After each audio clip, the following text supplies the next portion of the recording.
Todd Phillips directed Joker Folie. A lot of thoughts about that movie in general, but there was one point everybody was talking about how this is before Gunn and Safran came in, that Todd Phillips should be running the DCU. I don't think anybody's saying that right now. And he's certainly not saying that because he said he's done. This is it. They asked him about the spinoff for Harley Quinn. He's like, nah, I think I've done it. So we'll talk about it. Is that the right move? Should he keep going? What are our thoughts overall on Joker? I think we're going to have very differing opinions. It's going to be non-spoiler. We're not going to do spoiler. But it's going to be, I think we're going to have some different opinions on this panel today. That always makes for a good show. And a very interesting decision by studios to have fan focus groups telling studios what is going to piss off fans in order to make movies and then change them. I don't know who thought about that, but we'll talk about that. That and more on the show today. It is the Kristian Harloff Show, Capes and Cowls. We present it with my good friends Coy and Winston. Let's do it. Here we go.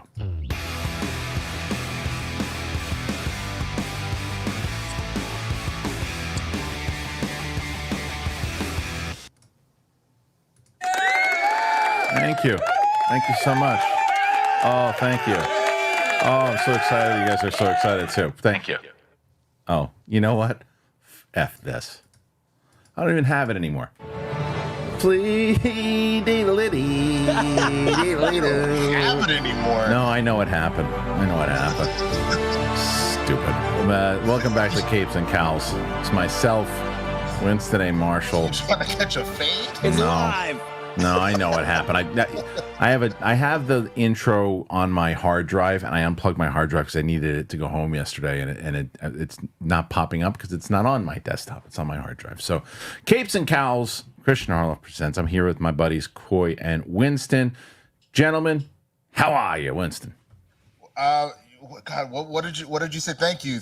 I don't know if anybody listened to old school Chris Rock, but in one of his albums, he would talk about like, man, Whitey is a cold. He goes down to Jamaica, he gets all the sugar, and then he gets the Jamaicans to pay for it. Whitey, a cold brother. Thank you. And for my next trick, I'm gonna slaughter the Indians. Like, I don't know why that immediately popped into my head. Good. I'm glad that's what comes up when I say hello. A whole Chris Rock joke. So this is the beauty so far. Winston's mic for some reason is not sounding great, and Coy's video looks terrible. So good start here today on Capes and Cowls. All right, what does it sound like? Coy is doing fireworks and just absolutely in, I don't know why. I mean, look at him. This looks like a video from early 2000s on a BlackBerry. Look at this.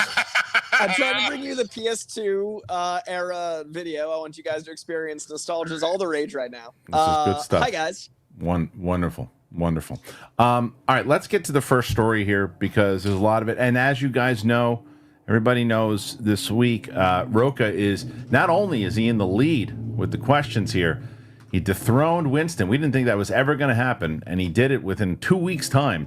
The current record is 131, but Capes and Cowls today already at almost 20, so not bad before we even start. Let's get to the first story here. Here it is. And Joker Folie. The director himself, Todd Phillips, has said his time in the DC universe has ended following the sequel.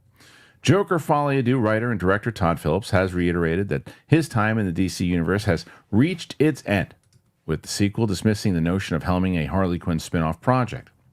It is now playing in theaters and following Joker's box office and award success in 2019. I keep saying 2018.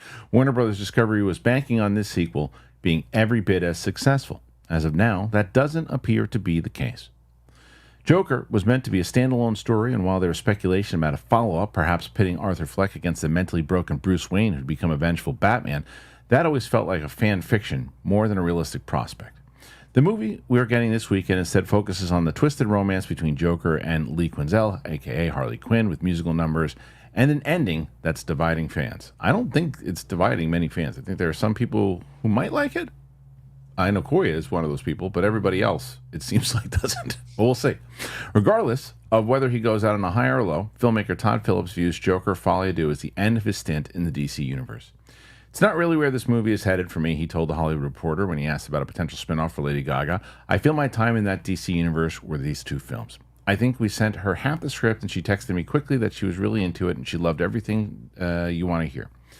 And And I went to her house and we met about what was going to be the rest of it because we hadn't written it yet. Scott Silver and I are notoriously slow writers. This is a surprising contrast to 2019 when the filmmaker talked about wanting to create his own DC universe for Warner Brothers. I said this will be the first movie, and then we'll get the director to do that, and then this director will do that, and then we'll call it DC Black, and Joker will be the first film.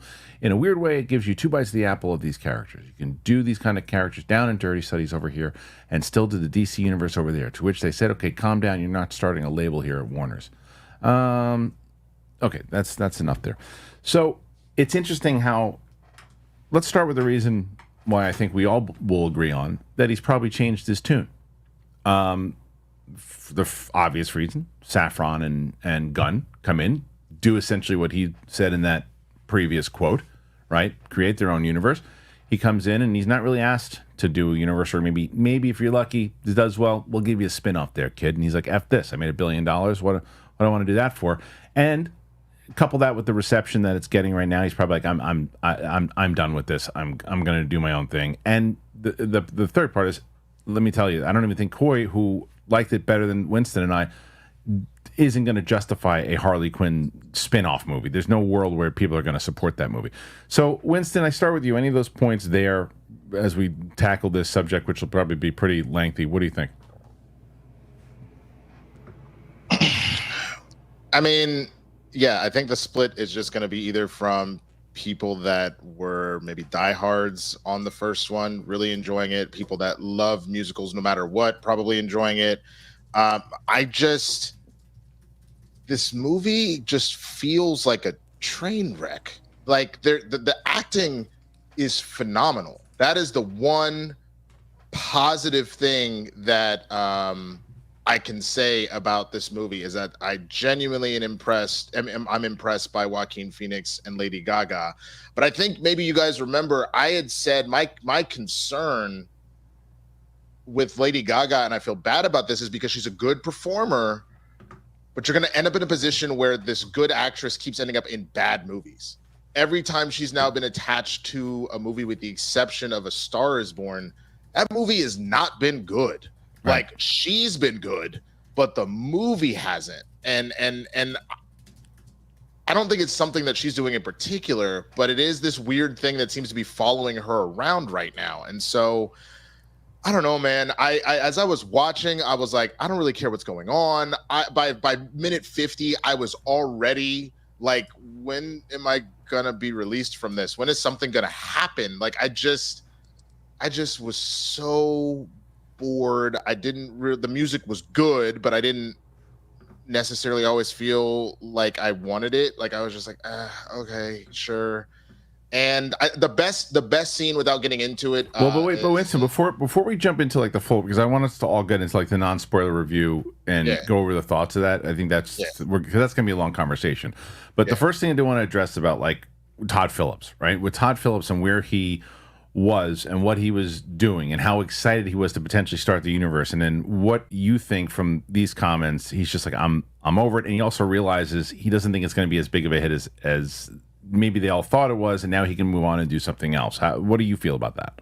I think the one line of what you said that made me laugh is the idea of like, he should run the DCU. I was like, okay. Like, that is what ultimately this movie coming out of it looks like in that regard. But I don't know. I don't know what possessed. I understand the Joker being insane, but the idea of necessarily jumping into a musical, I think it's probably good that he's done. And I think that sometimes you catch lightning in a bottle, and that's ultimately what this feels like. So if he's done with that's fine. I would love to see what he wants to tackle next, but not any more of this, please. Coy, what do you think? I think he didn't really have the intention to make a DC universe out of the comics. I think if he was going to do anything, he wanted to just like make movies that were loosely related to characters and print giant checks. And I think that changed, and now he can't do that. And so he's not going to get to, so he's out. I mean, it kind of ties into my experience with the film. I gave the movie, and we'll talk review soon, but like I gave the movie like a 3, but I think everyone else gave it like a 1. So by comparison, people think I really liked it. I have a lot that I have pieces that I enjoyed, but all those pieces are nothing to do with comic books, and I think that they're intentionally nothing to do with these characters.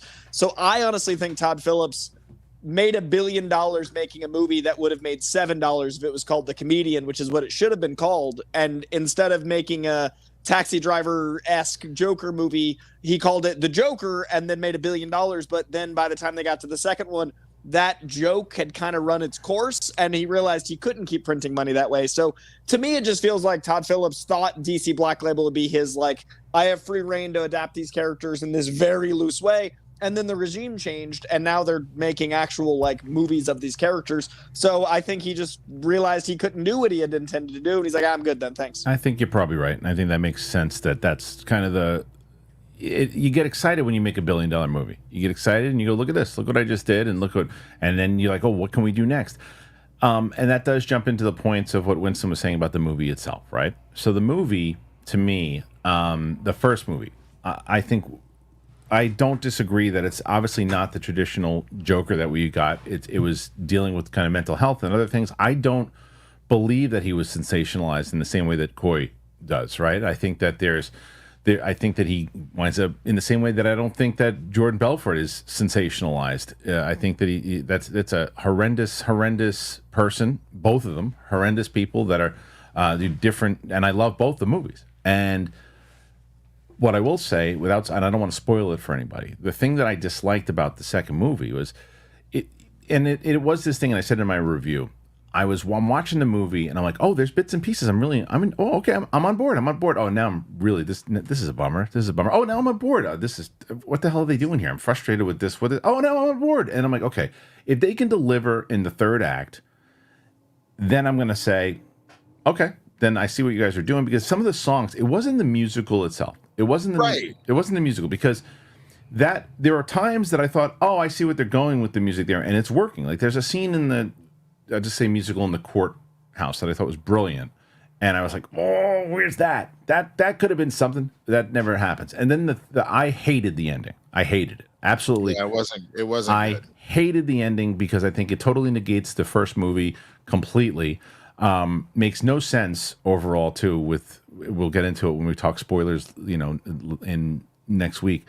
But there was just so much. I'm like, oh, and then there was just this quick turn from a different character of like, well, why are they making that decision? And I don't think the movie ever really knew what it was going to be. But Winston, going off your previous points of what you're saying about the movie, A, continue on those, and then B, do you think this movie is going to hurt financially?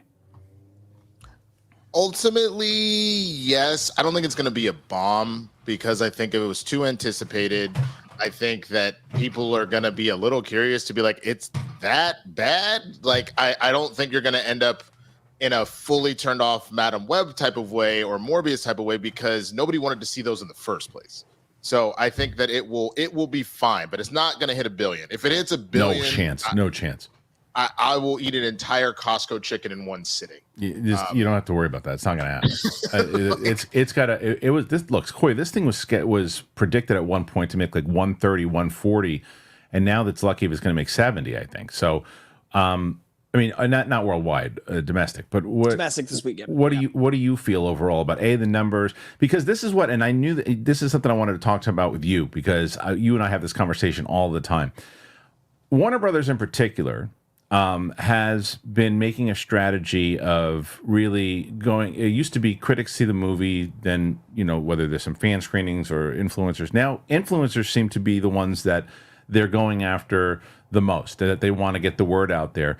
And what Warner Brothers in particular has done, they did it with Beetlejuice and they did it with this movie, is they put a fan screening first. And before the critic screening, because I saw a bunch of people that we know going to fan screenings and seeing it and getting their out of the theater reactions out first, because the critic screening was 2 days later and they didn't want to be behind everybody.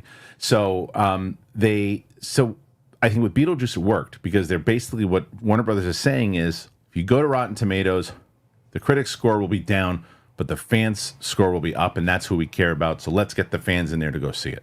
Worked with Beetlejuice. I think it backfired here. I think here it gave 4 days of people to discuss it. And if it's really got to be a movie you trust, because this movie you don't want word of mouth out about. Like, this is not a movie for most people. So if you've got hundreds of influencers talking about this, it has dropped from 140 down to like whatever, 70, $80 million is tracking because of that system. So I think this movie is not for critics or fans. I think it's going to be so hard to navigate why I like the ending without spoilers, but I think it's for Todd Phillips. And I think that Todd Phillips did not care about either. And I think Todd Phillips never planned to make a third movie. I think Todd Phillips got his big check and was like, aha, and was out. So like, I think showing it to fans was the kind of last straw for the film. I think it could have had a pretty big opening weekend, but that fan screening established what the movie was. Because we all talked last week about, like, we have no idea what this movie is. The trailers didn't give us too much to really shape it. We know the first film is a certain tone. Like, we all literally said before those screenings, I don't know what to expect. And I think that would have been a much bigger box office than all of these very loud creators going like, ugh.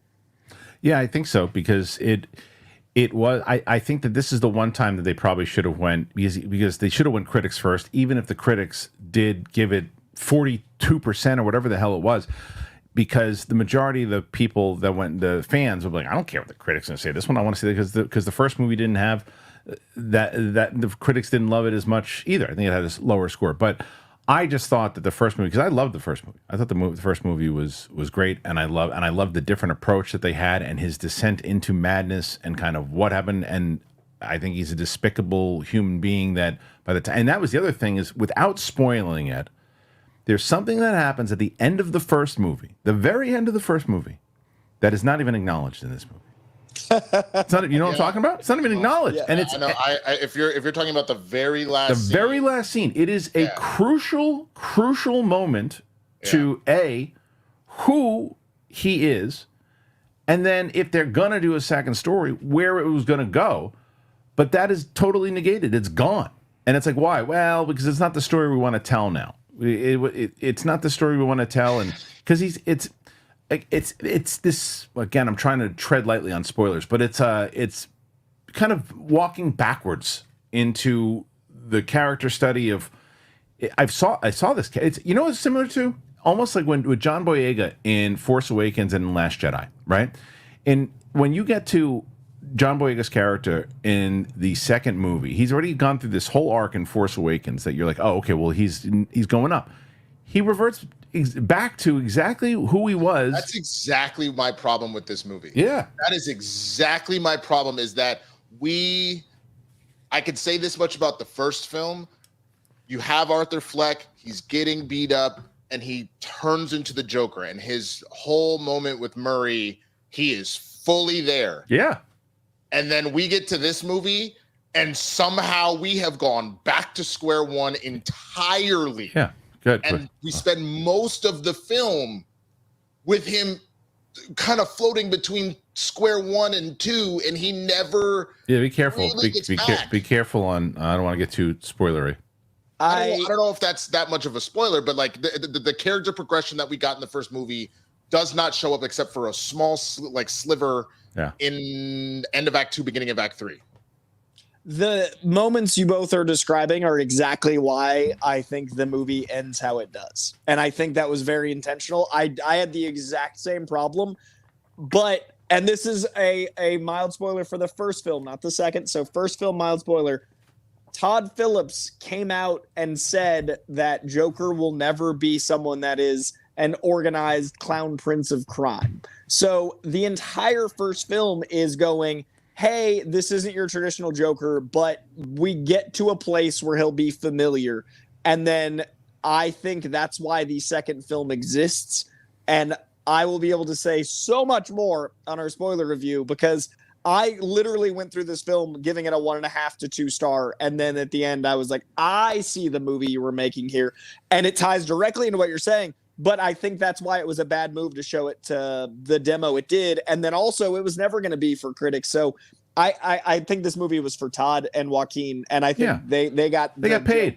They got paid, is what happened. Oh, they never got paid. But yeah. I think they got the joke of what they wanted to do. Yeah. And I think that was like, this is like the most expensive inside baseball thing maybe of all time. But Coy, my problem with that is people make movies for themselves all the time. Why would you make a bad movie? Like I don't think they were intending to make it. But I think that he was taking some artsy swings and wanted to make the movie they were making. I think they're probably pretty proud of it and what they want to do. There's also like 5 movies in here. Like we talked about, we're in, we're out, we're in, we're out. Also, how many scenes from the trailers are not in this movie? How many, things, I mean, and this isn't spoiling. It's just, there is enough elements that are clear that there is more shot. That's all I'll say to it. It's just, I think there's a lot of movie that we will never see. I think you're right. And I'm very curious to what you guys think.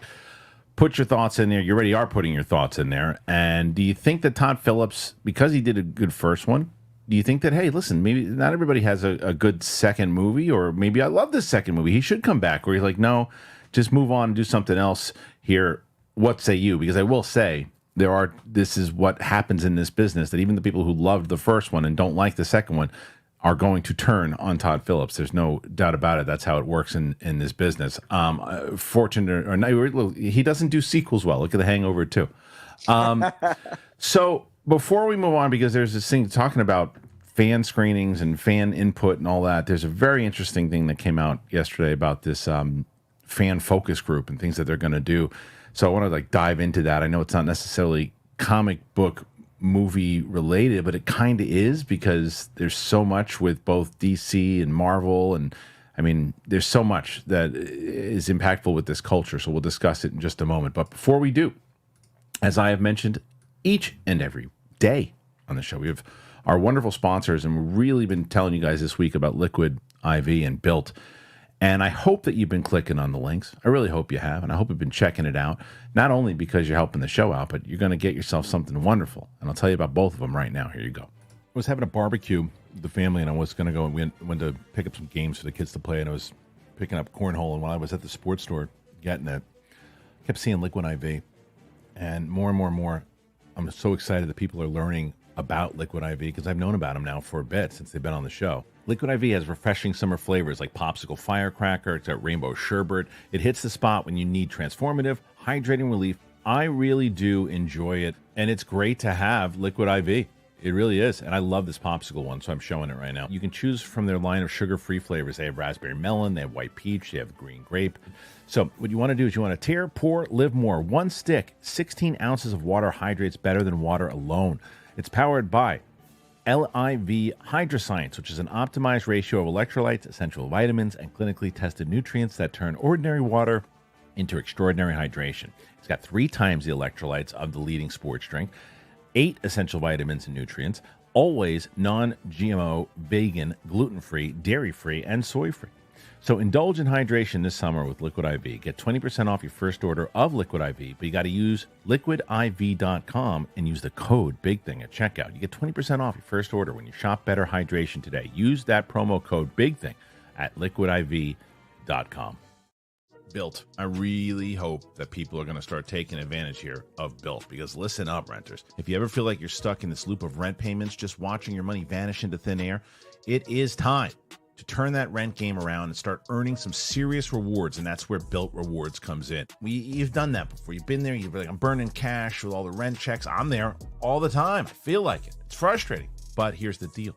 Built Rewards has figured out a way to make rent more rewarding. You say goodbye to the money bonfire and hello to a renter's revolution with Built. Built is breaking ground as a neighborhood rewards program that hooks you up with points on your rent. Every month, you pay your rent and you watch the Built points roll in. You can use your points to book fitness studio classes, redeem them towards a future rent payment. They're designed to meet your lifestyle. Pay rent hassle-free through the Built Rewards app. Your rent game just got a major upgrade. Built points have consistently ranked the highest value point currency by the Points Guy and Bankrate. Earn points by paying rent now when you go to joinbuilt.com/bigthing. That's joinbuilt.com/bigthing. And make sure to use our URL so they know that we sent you. Joinbuilt.com/bigthing to start earning points with your rent payments today. All right. Thank you to our friends over at Built and Liquid IV. As I mentioned beforehand, I cannot emphasize enough how important it is and how much it helps when you guys are signing up, getting our sponsors, and getting something for yourself. Speaking of things that are people who are working for you guys right now, the audience already. You're 31 guys, 31 already. We just finished story 1. Roka's got he got about 100 behind, but still got a shot. How did you get all the fancy lights and thumbs up? I've never done that one before. This makes it like 80s, I guess. That was awesome. I got thumbs up. It's like fireworks. This is exciting, guys. It's really cool. So there's shiny objects forever. It's like a cat with a string. So there's a lot going on. Obviously, on this channel, there's a lot going on. We just put up our Deadpool and Wolverine. Coy, let me ask you your opinion on this, because both you guys are both the comic book movie aficionados. So my friend Sam, who is a mother of 3, she is very active with her kids, her sports and everything too, and just kind of loves movies, just has fallen out and has basically seen nothing over the last like 20, 30 years, right? Has seen no MCU movies, never seen an X-Men movie, saw like 10 minutes of the first Deadpool. And I said, you, my friend, are going to be doing reactions with me because I can see everything with you. So I started her with Logan. And the first thing I started with was with Logan because I was curious. And I said, I wonder if someone who's never seen any of the X-Men movies, and because I know that I was going to get her to Deadpool and Wolverine, I said, I wonder if I can start that journey, because I think it is crucial to see Deadpool and Wolverine to get a reaction and to get the kind of emotional pull you want from what happens in Deadpool and Wolverine. So I said, let's start with Logan, and she loved it. Right? Absolutely loved it. Wasn't lost at all. Asked a couple of questions about who's Charles, this and that, but for the most part, loved it. And then Deadpool 1 and 2, and then leading into Deadpool and Wolverine, and she was just so like now she wants to go back and watch all the X-Men movies. So yeah, I know it's going to be a long. I don't know either to do that or the MCU with her.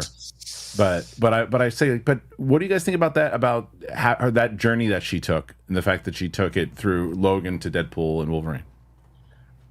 I mean, I'm happy that she enjoyed the journey that she was on, and there are definitely high points of the Fox Marvel universe, but damn, I don't know. You run the risk of her being really satisfied with a meal and then being like, and here's some extra sides of the buffet, being like, I don't know if I like. There's some good ones in there though, but there's still some good ones in there.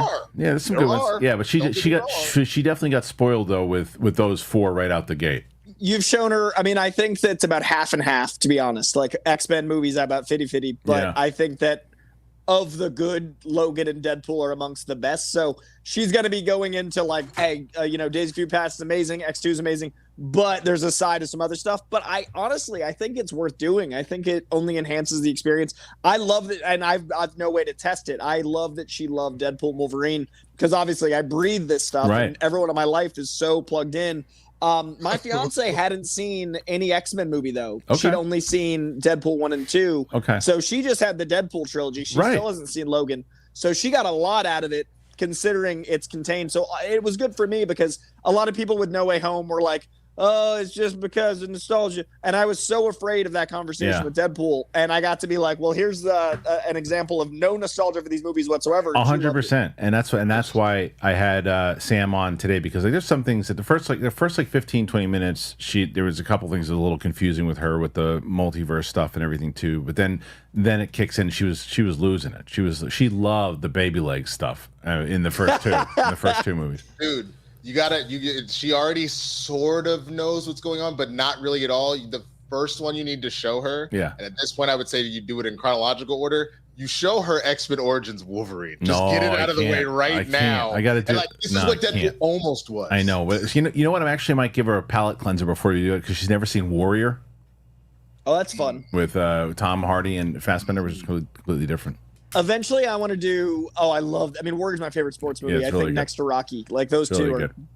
But I think what I might do is if I ever do reactions on my channel, I want to go back to Howard the Duck and watch them all as released. So good. Because I've never seen. There's only like 3 comic movies I haven't seen. It'd be fun to watch them as they're getting made, as opposed to like the experience of fandom. Yeah, Marvel specifically, or just comic movies? Comic movies. Oh, I was thinking Marvel first and then up to okay. Secret Wars, and then I'd go back and do, like, I've only seen Superman 1. I've never seen Superman 2 still. Oh, you've never seen 2? So didn't see 2? Oh, wow. No. Dude, that's my... I haven't seen 3 yet. So Yeah. It was so far before we were born. Yeah. Yeah, I love 1 and 2 are the best. Anyway, okay, so let's get to this. Did you guys hear this report, this thing that happened about this focus group thing? Did you guys hear about this yet? It's so absurd. All right, I just heard the headline. I didn't. All right, let me tell everybody kind of what's going on here so they know. Now it was all, I saw people tweeting about it, and then I saw the articles, and it's major studios are now assembling superfan focus groups in an effort to combat online backlash. Mark Cassidy, he says, toxic fandom has become an increasingly major issue over the past few years, with more and more people taking to social media to lash out at anything they perceive to be a problem with a particular franchise or movie series that they're invested in. Being passionate is one thing, but lines tend to be crossed, and in addition to relatively harmless, though we're sure studio execs would disagree, practices such as review bombing, actors, directors are often targeted for racist, sexist, homophobic abuse. There's a general perception that studios don't really pay much attention to this sort of backlash, but this is not the case, according to a new report from Variety. It comes with the territory, but it's gotten incredibly loud in the last couple of years, says a veteran marketing executive at a major studio. People are just out for blood regardless. They think the purity of the first version will never be replaced, or you've done something to upset the canon of a beloved franchise, and they're going to take you down for doing so. It seems major Hollywood studios, none are named, but we're going to go ahead and say Lucasfilm is one of them, no chance Lucasfilm is one of them, are attempting to combat this negatively by putting superfan focus groups together to assess possible marketing materials for a major franchise project. They're very vocal, says the exec. They will just tell us if you do that, fans are going to retaliate. It's early enough, and the movie isn't finished yet. We can make those kind of changes. Apparently, studios will also put their talent through a social media boot camp, and if they feel that that character is intentionally challenging a franchise's status quo, they will even take over their social media accounts entirely. We talked about this a little bit yesterday on the show. I didn't realize it was from this article. Security firms have also been known to scrub talent information from the internet to protect them from doxing. Take additional steps to protect your actors from one abuse is admirable, but making major changes to your project based on a focus group believes a minority of fans will react does not sound like a good idea. There's always going to be a certain amount of negative associated with every major franchise. You're never going to please everybody, so why not trust the creatives you hired? Here to Mark for those words. Yeah, this is panic, is what this is. This is panic, and this is studios still doing the same old thing the studios did even back in 2005, 3 to 5 when I was there, and it wasn't this particular thing, but it was the same thing. They don't. It's these number crunching boneheads who don't understand. Like he says at the end, what you do is in the same reason that sometimes decisions are made to put somebody in a movie because they saw something on Twitter and they don't want to get yelled at, so we have to do this. That happens all the time too. And then there's other times when you're like, oh, well, I have to do this because of this or this. Make the movie you want to make. Cast who you want to cast if it makes sense for the movie itself, and trust in the creators to do it. In the same way that if you're putting together a story, put together the best story, because as Mark mentions in this article, there's always going to be people who are going to crap on your movies, crap on your shows, question your agenda for it, whatever it might be. But if you make a show good enough, if you make a movie good enough, and it's a good movie, the screaming and the yelling gets drowned out by the quality of the project. If the project is subpar, see Acolyte, then it's going to get loud all over from every corner, because the people that are screaming in the first place, they're screaming. But there's other people who are talking loud about it and saying, this isn't good. And those voices get hard. And then they go, oh, wait a minute. What do? We got to listen to everybody. What do you guys think? Oh, we shouldn't do that? We shouldn't do that? Shut up and trust in who you're bringing in. Don't ask focus groups, because they're going to tell you what they want to see, and then that might not be what somebody else wants to see. Let's do a real story. Let's make good stuff. But Coy, this is a stupid idea, right? One of the worst. Yeah. I think it is the way we get even more like homogenized content. We're already approaching committee-made movies feeling like that. Like, that was my biggest issue with like the Marvels. I think my biggest review consistency was this feels like it was edited by committee, shot by committee, because I really like the director and I really like the pieces of the puzzle, but the puzzle itself is an absolute mess because it doesn't feel like it had a vision. It feels so disparate. Like everything is all over the place. If we make that by choice, That's not art. Art isn't crowdsourced. As it is, art is so diluted by the populace. And I feel like the internet, I mean, I say all the time, the internet was a mistake. None of us would have careers without it, but it was a mistake. Humanity itself is doomed for the internet because we're so connected when there isn't an amount of volume that we can contain that much data and knowledge. So instead of trying to solve it by going, hey, this movie's for you and maybe not for you, they're going like, we need to make everything for everyone and no one can be offended. People are going to be offended by the concept of offended. Sorry, that was for any of the Metal Gear Solid fans. They probably caught that. I agree with you that this is a terrible plan. I think if you want to solve the problem, I understand the idea that there are plenty of very good directors and actors that you've brought on, but I would genuinely focus on whoever is helming your situation, whoever is penning your situation, and whoever is your star of your situation. Truly find out if they are genuine fans of what they're making and stop trying to cash a check. Because truthfully, like we just said about Todd Phillips, it felt like I wanted to make this story, and if I tie it to an IP, then I can cash checks. You're going to write checks, all that kind of stuff. And I think that's where you can run into trouble. Sometimes it works out for you, and other times it really doesn't. So like, it can't be the driving force. It can't be the driving force. It's always going to be the goal is to make money on your projects because you want to stay employed, and B, you want to make more of these things so you make money. But it's like if it's it's the creative idea that needs to be there, and it's also, and this is in using the reason why I don't think it's Lucasfilm, by the way. And by the way, let me address two things. I heard from a pretty credible source that I will say this, which is baffling to me, was where they said that it doesn't look like the studios pay attention to this review bombing and all that stuff is what he said. He said it doesn't look like it, but that's not the case. I have heard that a very high level name that we all know and discussed was asked about certain people that are pretty big in communities about whether it's making videos or other things too. And this executive had no clue who any of these people were. Like, and it wasn't like them playing like, oh, I don't know who that is. I know exactly who that is. No clue. No clue who, like, even though people, it's like they're paying attention to different things. And it's like, whether that's a good thing, bad thing, who knows? But they're not all paying attention to it. And I think that what they should just do is pay attention to what is working, who's watching, and why they are or are not watching. That's the most important. No, 1,000%. I think the other thing that you should go and look at, because you have, the trail has been blazed. Which of these movies have genuinely done a good job that people have universally been like, this is fantastic? The original Iron Man, Captain America, The Winter Soldier, Black Panther, let's see, Wonder Woman, except for Act 3, but for the most part, people had the tendency to like that movie a lot. Mm-hmm.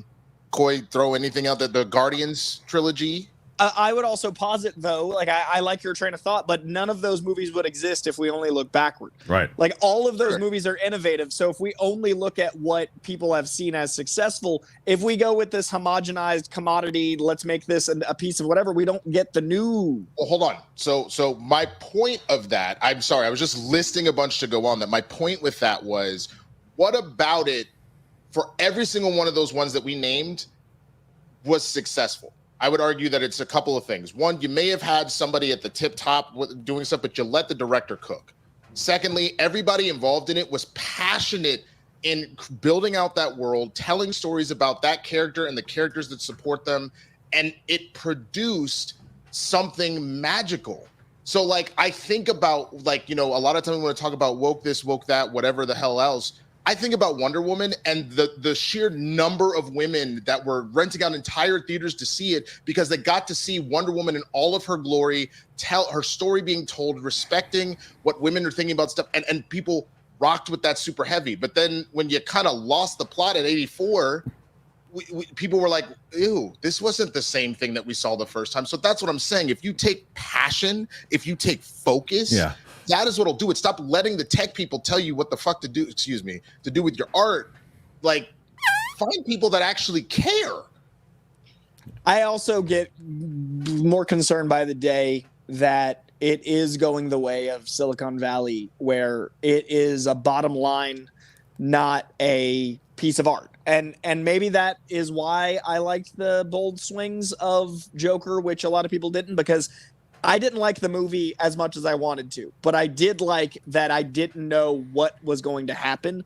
And maybe that elevated it for me as compared to me being so tired of everything feeling color by numbers. And if we let these committee-made movies keep going, I don't agree with most people. Like, I don't like most people's ideas. I love people, but a lot of people are so dumb. Yeah. I don't want dumb people controlling my movies. The average person barely reads. I don't want that art. I'm curious to how they're going to, what they're going to do overall, how they're going to play this, because it's there's a lot of things going on that you can see that they're not paying attention to, that they just don't have the right creatives doing it. And if they did, you get people, you don't need focus groups. You just need good stories. Anyway, one of those things, as I was mentioned, I think it kind of ties into it. There are shows, and I'm bored to tears over this. People just not understanding. Even on my recent reaction with my wife, I had to like ban 4 or 5 people from the channel because they're just still not getting it. That you can make a show for a particular demographic and still get other people on board to like it if it's a good show. And people, if they're gonna, oh, this show is just, who the hell's gonna like this show? And then nobody likes the show, it goes away. But if you make a show and it's the right amount of money, it's the right audience, it's going to stick around. And I think Agatha is going to stick around because we had a conversation. We were wrong last week, guys. We were wrong. Right. We talked about how Agatha's numbers were so good and so great. We were wrong. That number, it was a worldwide number. That's a worldwide number. That wasn't a domestic number. 2 days later. Yeah, that wasn't that. So that wasn't. But here's the difference: is that the show does. And it's stuck with the demo that it was going after, and they're coming back and they're watching, and people are enjoying it that are watching, and that's A. B is the story we're about to tell, and that is that Agatha All Along is confirmed as Marvel's least expensive show. So if you compare, well, it did less than Acolyte. Acolyte not only it did only 11 or whatever it did. It came out now. It wasn't $180 million. Did you guys hear this story about Acolyte? It was something crazy, like 300 something. 230. Right? 230. You're thinking the Marvels. The Marvels was 370. Both everybody involved in that should be arrested. But Agatha All Along is now confirmed as Marvel's least expensive show, to which they say it gives us a little bit more freedom. A recent trade report claimed that Agatha All Along was Marvel Studios' least expensive series, and this has now been confirmed by Brad Winterbaum. We recently learned that the 2-episode season premiere of Agatha All Along conjured an impressive 9.3 million views on Disney Plus after 1 week on the streaming service. While nothing special by any stretch, this was considered a pretty strong start for the show, especially since it doesn't focus on any A-list Marvel characters. I'm going to turn this ad off before it screams in everybody's ears. A follow-up report from The Hollywood Reporter claimed that WandaVision spinoff is actually the studio's least expensive live-action series to date by some margin, and it has now been confirmed. He said, I can tell you that it's our least expensive show, and I think it was by design. We are looking to make these shows for a responsible cost. Finally, I said that. Frankly, it gives us a little bit more freedom creatively when we can bring them in a reasonable budget. Like Agatha. For example, the show was minimal CG, way less than we've ever done before. It's mostly practical effects, and I think you can feel it in the show. The more budget-conscious approach is part of Marvel's new strategy to bring these projects in with lower price tags. Duh! And Winterbaum says it will continue with Daredevil. That's great. And our future slate as we look down the pike at 26 and 27. That's certainly the goal. I think it's about how you use the effects as opposed to the scale of the effects. And we're responding to our own recent history here of how effective effects really are increasing the value of a story. Okay, so if you can stick with this and you keep giving these answers, those answers. Yesterday we talked about budgets, and I was so disappointed. It's like, are you mad at me, Dad? No, I'm just disappointed. I was disappointed in some of the comments yesterday. Like, why do you care so much about budgets? Why do you care about budgets? I'm like, if you don't care about budgets, you're not paying attention to how this works and how it affects you.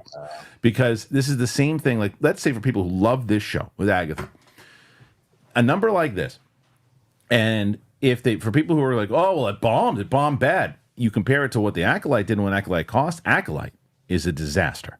It's a disaster as far as how much money that show cost and what it did overall ratings. Like, everybody needed to be watching that show and nobody was watching it. This, if you have okay, so we had this number that we like. It's 9.3. How much did it cost? Not that much. It's our lowest ever. And we did some fun stuff with it. And you're happy with that, right, Coy? I think overall, what we've talked about, I mean, we talked about it with DC, but we've been talking about it with Marvel more lightly. The idea of profits needs to be adjusted to both sides. I think they're only looking at bigger and bigger and bigger and exponential increase. And it's the internet problem. Like, always have more subscribers, always grow, always streaming, always evolving. If you cut your budgets, it doesn't have to be bigger than the last one. It just has to make more money than blank. So I think they just need to go back to like arithmetic and stop trying to do calculus. Like, just look at the problem and make this number smaller. Then that one needs to be bigger than that, not bigger than blank. And I think this is a great example of this show not being for me overall. Mostly, I liked episode 4, but mostly the show is like not my jam. But it is the highest retention rate of any show, and so the number might have started out smaller, but the same people are coming back. Which doesn't their audience is coming back. That's the whole point. And the audience you made it for is coming back because you made the right thing, and it's an inventive plot that can allow for the budget to be small. Because you're on a cool soundstage or in a cool space. You aimed, you hit, they return. And then victory. And then what else happens too is that you aim, you hit, and people around them are going, "What hit you? Oh, this thing.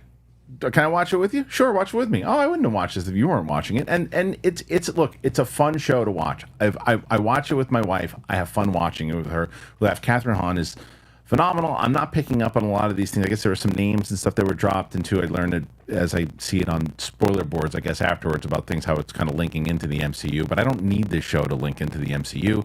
It's not meant for that. But it's like, we've been talking about this stuff, that executives who get paid a lot more than us, guys, are now coming and saying this now, as opposed to... What if it was cheaper? What if we spent less money? I don't know. What did I do? Maybe we spent less money? Yo, Coy. So one of she's technically would be a cousin first removed, but it was essentially like a grandma to me, right? This woman was a millionaire because she played the penny slots. Plenty of people that go play high stakes poker, and good for you. And if you're good at it and it hits, amazing. But you know what happens when you go play high stakes poker and you get taken to the cleaners? You got to go explain to your wife why the house is gone.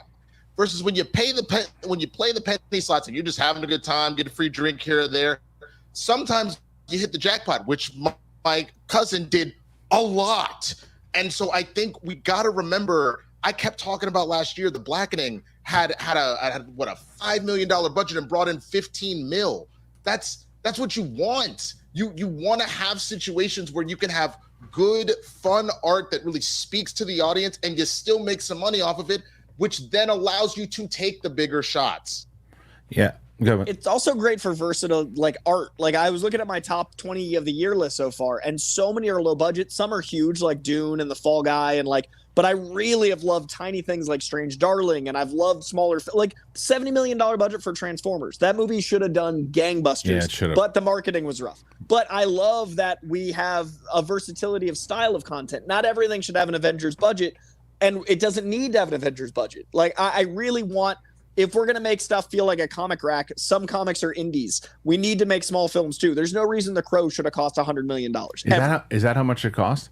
Apparently they were bragging, and this is anecdotal, but they were bragging like, we're not a Marvel film. Ours only cost $100 million. And I was like, The Crow? Yeah, it shouldn't be like, that should be David Fincher with a red and someone looking awesome and having a good story to make the visuals, not needing to pump it full of fluff. Yeah, it's true. I don't know, man. It's like, it's just... We've been talking about it on the show. Winston, we'll be right back. But we've been talking about it on this show forever, man. That it was like, especially Man Thing. Like, you and I both have a love for smaller budget films that then can profit, so they can make bolder swings later. But if everything's the bold swing, nothing feels impactful. It also desensitizes. But he said it is that it gives us more to do. Look, I think, and you're always talking about art, the artist. Don't you think your favorite directors and your favorite actors, whoever they were, they're the best, and your favorite fighters, whoever, they are the best when they are challenged and there's a struggle to overcome. And it's like, if you're working on hey, we got to do this big movie. How much do we have? 80 million. How the hell are we going to make this movie work at 80 million? We're going to figure it out. Look at Air versus, Air was made so inventively with its budget. Right. And I think that's one of Matt Damon and Ben Affleck's best, yes. since Good Will Hunting. But then you look at things like, in my opinion, Doctor Strange, which is just like, oh, I guess we'll just do it. We got money. So it looks like they're actually paying attention to this. You hope, and I hope Daredevil. I hope that Daredevil feels like the Netflix show. I really do. Well, I mean, it's Aaron and Justin, like, who I think they made so much out of Loki. Like, that budget wasn't. I mean, it was high, but it wasn't insane for the visuals we got. But still. So I think the challenge of street level for Daredevil would be great. All right, we got one more story, and then we got a ton of questions that I want to get to. So let's get to this story. This is a rumor, and this is a new MCU rumor about Henry Cavill, Coy. All right. Have you heard this one? I have, and I'm hopeful. Okay, the new MCU rumor tease Henry Cavill's future and who Marvel Studios has cast as Amadeus Cho. I don't know who that is, but Coy will tell me. A couple of very interesting MCU rumors have surfaced tonight, including claims that Henry Cavill will return after Deadpool and Wolverine and the identity of Amadeus Cho. Check it out. Marvel Studios' 2004 offerings are winding down now, and we're nearly at the halfway point of Agatha All Along. Through next year looks to be set to be a busy one for the MCU. The Fantastic Four, First Steps, Thunderbolts, Daredevil, Born Again, and Marvel Zombies are among the movies and TV shows on the way, and the next installment of the Avengers franchise, Doomsday, won't be too far behind in May of 2026. Exciting time, and now we have a few rumors to share with you. The first come from My Time to Shine. Apparently, Henry Cavill isn't done with the MCU after his cameo as a Wolverine variant, the Calverine, in Deadpool and Wolverine. Whether that means he'll be back in that role or another remains to be seen. Scooper has also shared a familiar rumor about Marvel Studios wanting Black Adam star Dwayne "The Rock" Johnson to play Apocalypse, a claim that is still hard to believe if we're being honest. Our next rumor comes from the slightly more reliable Daniel Rickman. He's just taken to X to reveal that Ghostbusters Afterlife and Ghostbusters Frozen Empire star Logan Kim has been cast as Amadeus Cho in the MCU. He doesn't specify when or where we'll see Kim as Cho, though it's worth noting that his character is confirmed to appear in Your Friendly Neighborhood Spider-Man. With that in mind, this might be a voiceover role rather than a live-action one. If it does end up being the latter, maybe Captain America: Brave New World. In the comics, Amadeus Cho was introduced as the seventh smartest person in the world and became a key ally to heroes like the Hulk, Thor, Hercules. After befriending the Hulk, Cho eventually absorbs some of his powers and becomes totally awesome Hulk. Earlier this year, Deadpool and Wolverine star Sean Levy addressed perhaps the threequel's biggest cameo by revealing how Cavill ended up playing Wolverine variant.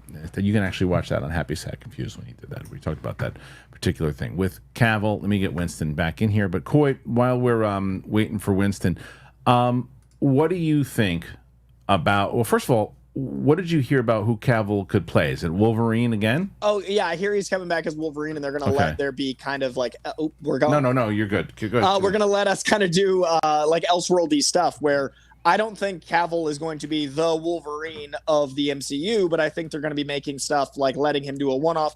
I don't think he'd want a contract forever, but I'm hearing they're doing a Wolverine with Cavill, and I think it'll be right now between the present and Secret Wars, we can really play, and I really hope they take some crazy swings. Like, that's the multiversal stuff I want to see, is some weird alternate universe playfulness like the Cavalry. So I hear that scene really popped. People want it. He wants to do it. It's all a rumor, but I'd love that. Yeah, I mean, him coming back in that role is it's fun to have him come back and do that again, but I just wish he'd have a bigger role. I wish he would do more and have some more stuff after the multiverse stuff. I wish that, whether it's X-Men stuff. What do you think? Is he too big for Magneto? He's too big for Magneto, right? Oh, I think Magneto's size-wise, he's jacked. I just think he's like the wrong energy. Okay. Winston, what do you think? Yeah, I mean, I actually just rewatched Fallout recently, which is so good, dude.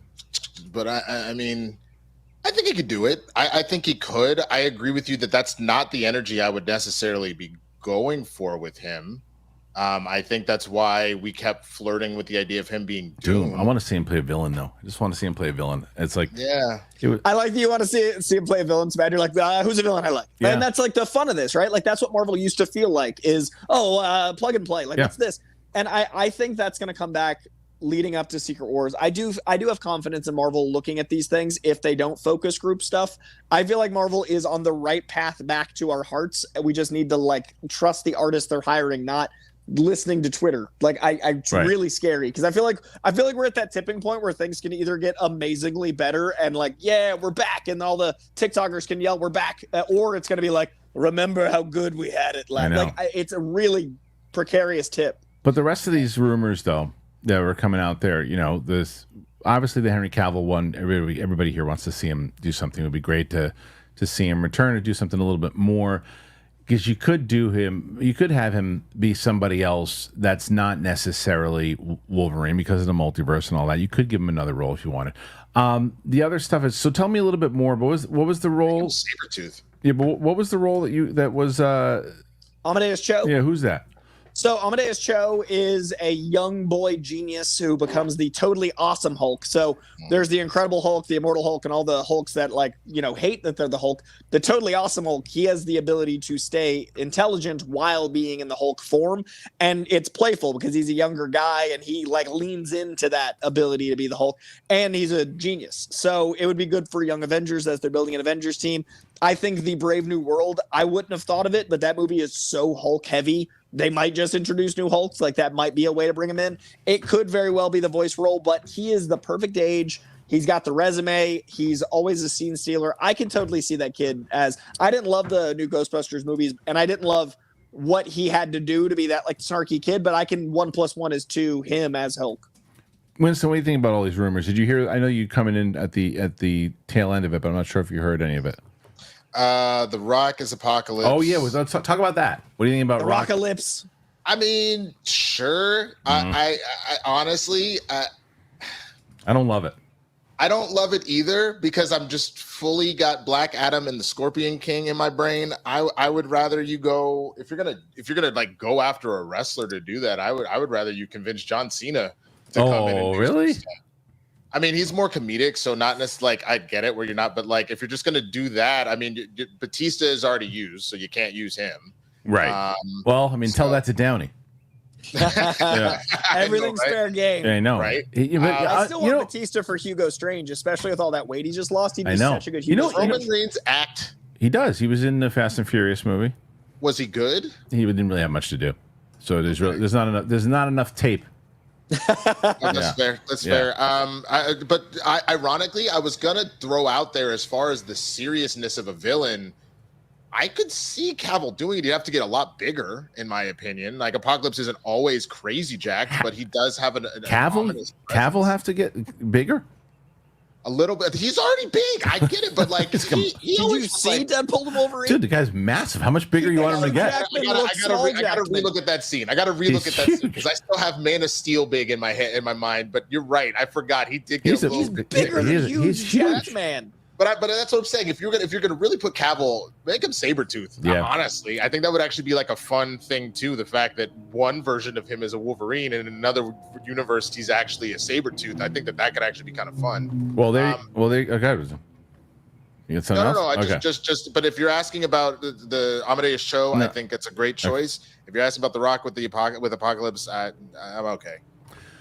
A lot of rumors. A lot of things there, so want to hear what you guys think. Make sure you put your comments in there. Not only can you comment during the live chat, throw it in a super chat, you can do it on the replay. You can comment now on Spotify, which is amazing. There have been a lot of comments on Spotify. You can do all that. Put your thoughts in there. Let us know what you think. Speaking of questions, we got a ton of them. In order to, because there's so many, and you guys right now are at 43. I'm impressed. With the 43. And I'll tell you, but beforehand, did you guys get it yet?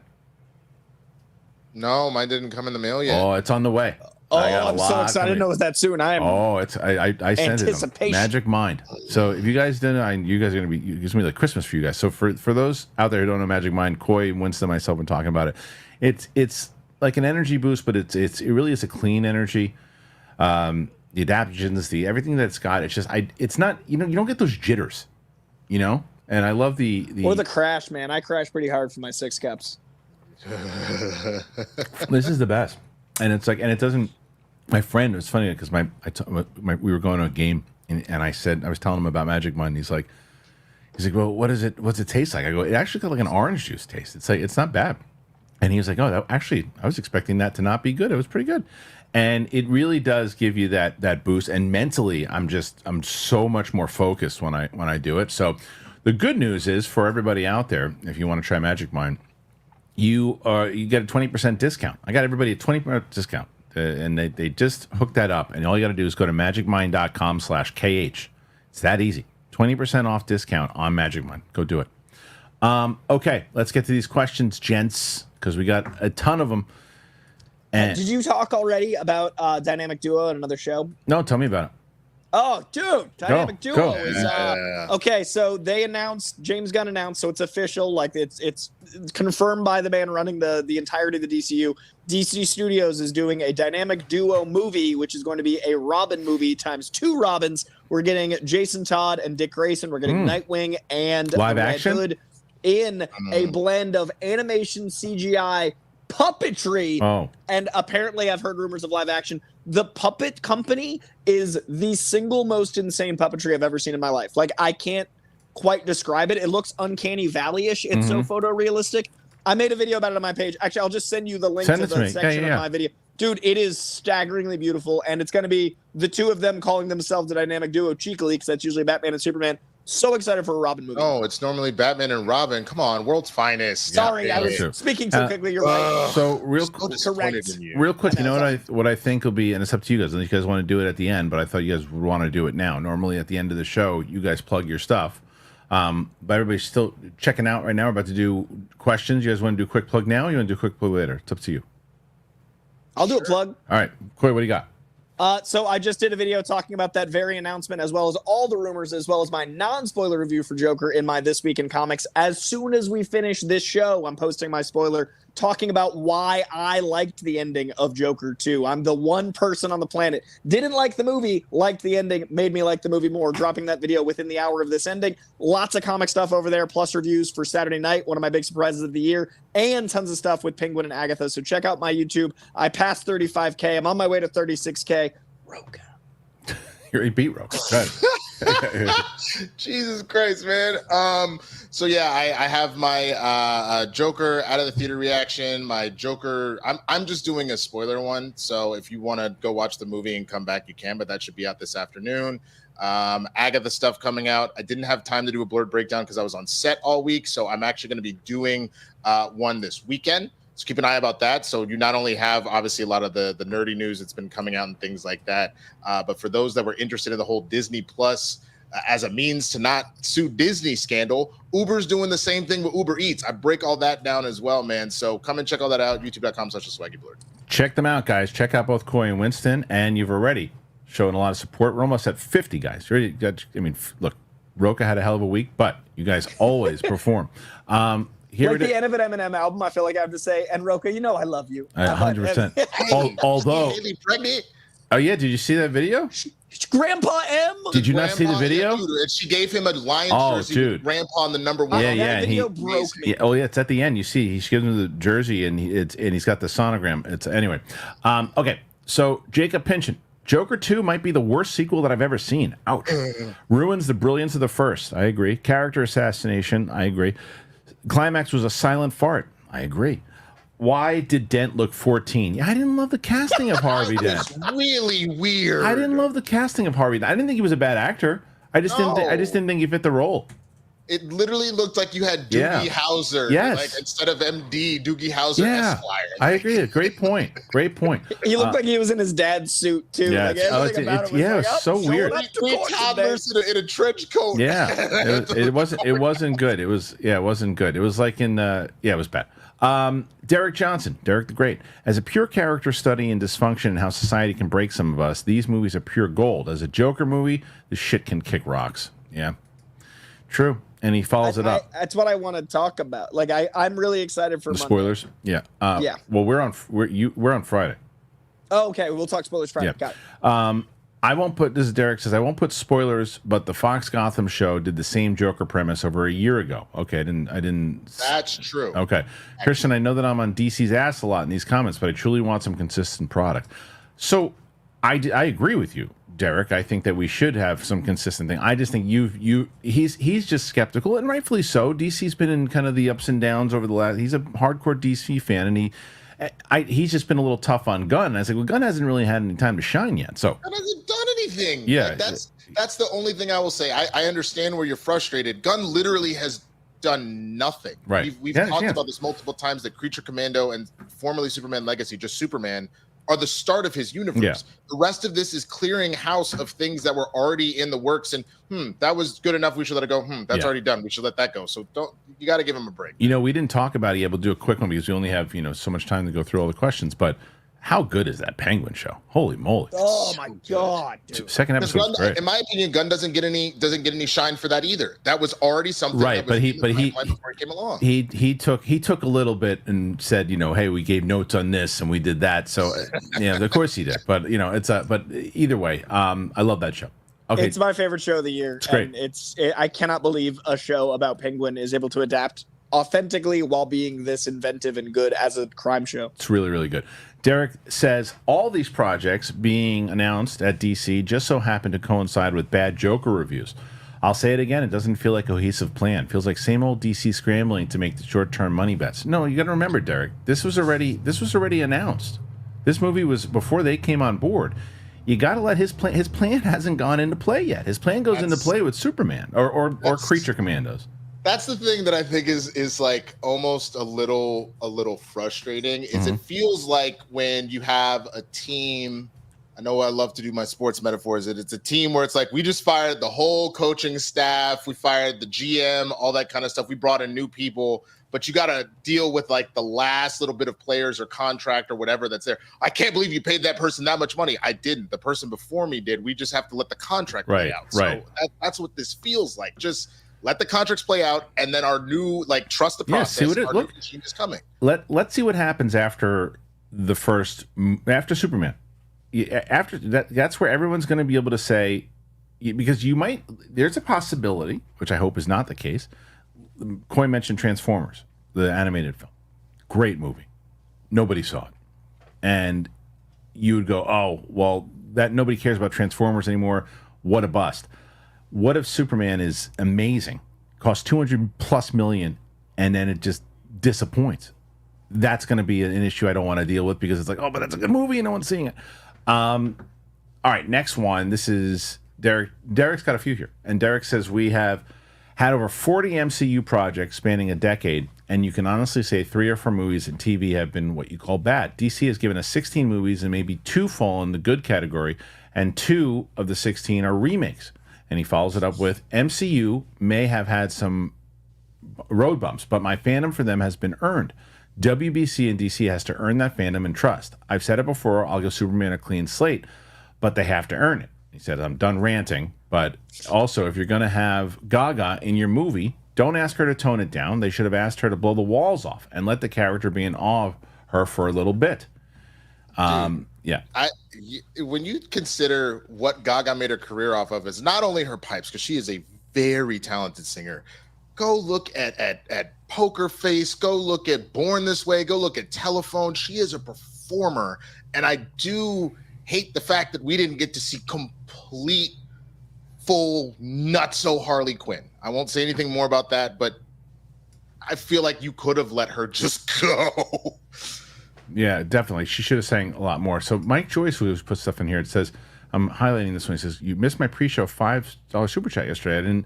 I looked for it before I started. I couldn't find it. Mike, just put it in the chat right now. And I don't know what you mean. You can't send in $5 super chats. Why not? What is happening? I don't know what's happening.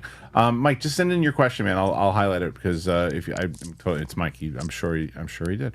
And then Derek Johnson, in memory of James almost dying, I rewatched Beastmaster. Where'd Coy go? Coy just left. Great. And there he is. And a sequence in the movie reminds me of the Craven trailer where he's going in and out. I don't know what's happening. What a day today is. I know, it's one of those days. So I'll do this. It reminds me of Craven trailer where he sees through the eyes of an eagle. Craven's going to be a new age Beastmaster, isn't he? And then he also said, I started off with a good rant that I needed to get off my chest. Everybody else's turn. Now push your numbers up. Thank you, Derek. So as far as Beastmaster, is he gonna be like a Beastmaster? Do you guys think? I mean, I'll lean to Coy. To my knowledge, I don't really know of him doing that. He does have enhanced senses and whatnot from fairy, like depending on which version of it you're telling. But I've never really seen him be like, I'm looking through an eagle's. Coy, am I wrong about this? Oh, you're muted. No, try it. Jump in and come back. I'm not sure. I'm not sure how that works because someone also said yesterday. I was talking to somebody. Was Craven bitten by a radioactive lion? Is that true? No. Okay, because someone said that, and I was like, maybe that's the story they're going with. God, If I remember correctly, that was just like, I think that was like one of his first kills that he like wears as like as a coat. But Coy would know better. There are specific Craven stories that I'm familiar with, but I don't follow the character to a T the way Coy just knows everything Spider-Man. Okay, so I'm not. Yes, well, he's back, so we'll get him. We'll have Coy. So as we get you back on here, the question about Craven the Hunter. Someone told me yesterday that it was that he was bitten by a radioactive lion. That's not true, right? I think they had something akin to that in that first trailer, and that is not the canon. I think they nixed it. I know they did a lot of reshoots. If they do radioactive lion, I don't care how good the rest of the movie is. I think we're gonna have a problem. Yeah. I think that's one of the things that changed. Okay, my dad was studying lions at the safari. Oh God! And then a radioactive lion got at me. I hope that's the first thing they changed in reshoots, because that is so not the way. But no, Beastmaster wise, he has augmented abilities, but he can't be like eagle and then see through his eyes. Right. Like, okay. I knew I wasn't crazy. I was like, nah. Like he is enhanced, but it ain't like that though. Yeah. I don't know. For some reason, someone said that I missed a couple pre yesterday, and that usually doesn't happen. Chris Hunt, it's wild that Tommy Wiseau, The Room, was made for just 15% less than Invisible Man 2020, which went on to make 97% more at the box office. Wild. Yeah, it's true. It is pretty nuts. Yeah, it's nuts. I didn't realize that Lee Winnell, the director of The Invisible Man and upcoming Wolfman, was the last guy in Saw. Oh, really? I never. Like he's an actor in Saw. I've never seen it. Never seen There's a 20th anniversary release, and it said his name, and I was like, he didn't direct Saw, and I realized he was an actor in it, now directing horror. Never seen Saw. It's so good. Roman Fedorak. Really? No, I don't care about that movie. Roman Fedorak. Hey guys, hope the day is treating you well so far. Bummed about Joker. We'll probably wait for that one and go see Wild Robot instead. Love animation. Yeah, it's a Wild Robot's great. It's great. Yeah, it's so powerful. I know we can't talk about it too much because it would be a little spoilery, but I think that what Todd Phillips was trying to convey was that cold open. You know what I mean? I think that was kind of alluding to what was coming, was that cold open, honestly. I guess. We'll see. I have to go back and watch it again, but I don't want to. Wild Robot's great, though. Yeah, Wild Robot is really... Wild Robot is probably going to win the Best Animated for Oscar, I think. It should. I mean, it's my top 10 of the year. That movie wrecked me. I liked Transformers better, but that's because of how much I love Transformers, and we have been waiting for a good Transformers movie for such a long time, and finally got one like that. But Wild Robot is a fantastic movie. It really is good. And then Roman says, what are some movies that have made you cry? For me, it's Warrior, and a movie from years ago called 9 Days. I recommend both. I mean, Warrior is fantastic, and I'll probably wind up watching that with Sam. I don't know which is 9 Days. You guys know that one? No, not sure now. That's good pick by Roman, who follows it up. Also, have any movies inspired you to pursue anything? The first Creed, one of my all-time favorites, got me into boxing. That's pretty cool. And then martial arts. Dead Poets Society got me into writing poetry. Wolf of Wall Street got me into my bad coke problem. No. We've all been there. Boogie Nights? No. Oh, Jesus. No. Oh, my God. No. I mean, I consider Requiem for a Dream like a biopic, so I definitely follow all of those characters' goals to a... Perfect. Yeah. Movies that make me cry. Black Panther. Okay. Hercules, the Disney animated, and Mulan, the Disney animated, both wreck me. What about anything inspire you to do anything? Any movies? TV more so. I mean, watching Ninja Turtles and Power Rangers back in the day got me into martial arts, and then as far as comedy, like Chappelle's Show got me into that. Well, I have the easy answer. You can't even see it, right? But I'll move it over. But where is it? It's this movie is probably the reason I'm broadcasting today, and that's Pump Up the Volume. That movie alone was the whole reason I wanted to do radio and do all that stuff too. So that's probably a good one. I've actually never seen that. I'll add that to my list. You've never seen Pump Up the Volume? You would love Pump Up the Volume. It's such a movie for you. Oh my God! Everything about that movie is for you. I can't believe do you know what it's about? No, I literally have. I'll give you the quick pitch. Kid moves into Arizona where there's this school that some shit's going down at the school with the hierarchy of the principal and everybody else too. It's basically the students who are poor or whatever too. They're getting weeded out because they want their SAT scores and everything to get higher out. But what he does, he's moved there with his family. This is back in like 93. So he's got a radio thing to where he's illegally broadcasting. And he is talking to the high school. He becomes like a god to the high school, and he starts kind of like this kind of revolution. And but he's a really shy dude, but not when he's on the air. When he's on the air, he's Happy Harry Hardon is his name. Oh, I love that. Okay, you'd love it. I'm adding that to the list. Great, and the Pixies have a great song in there too.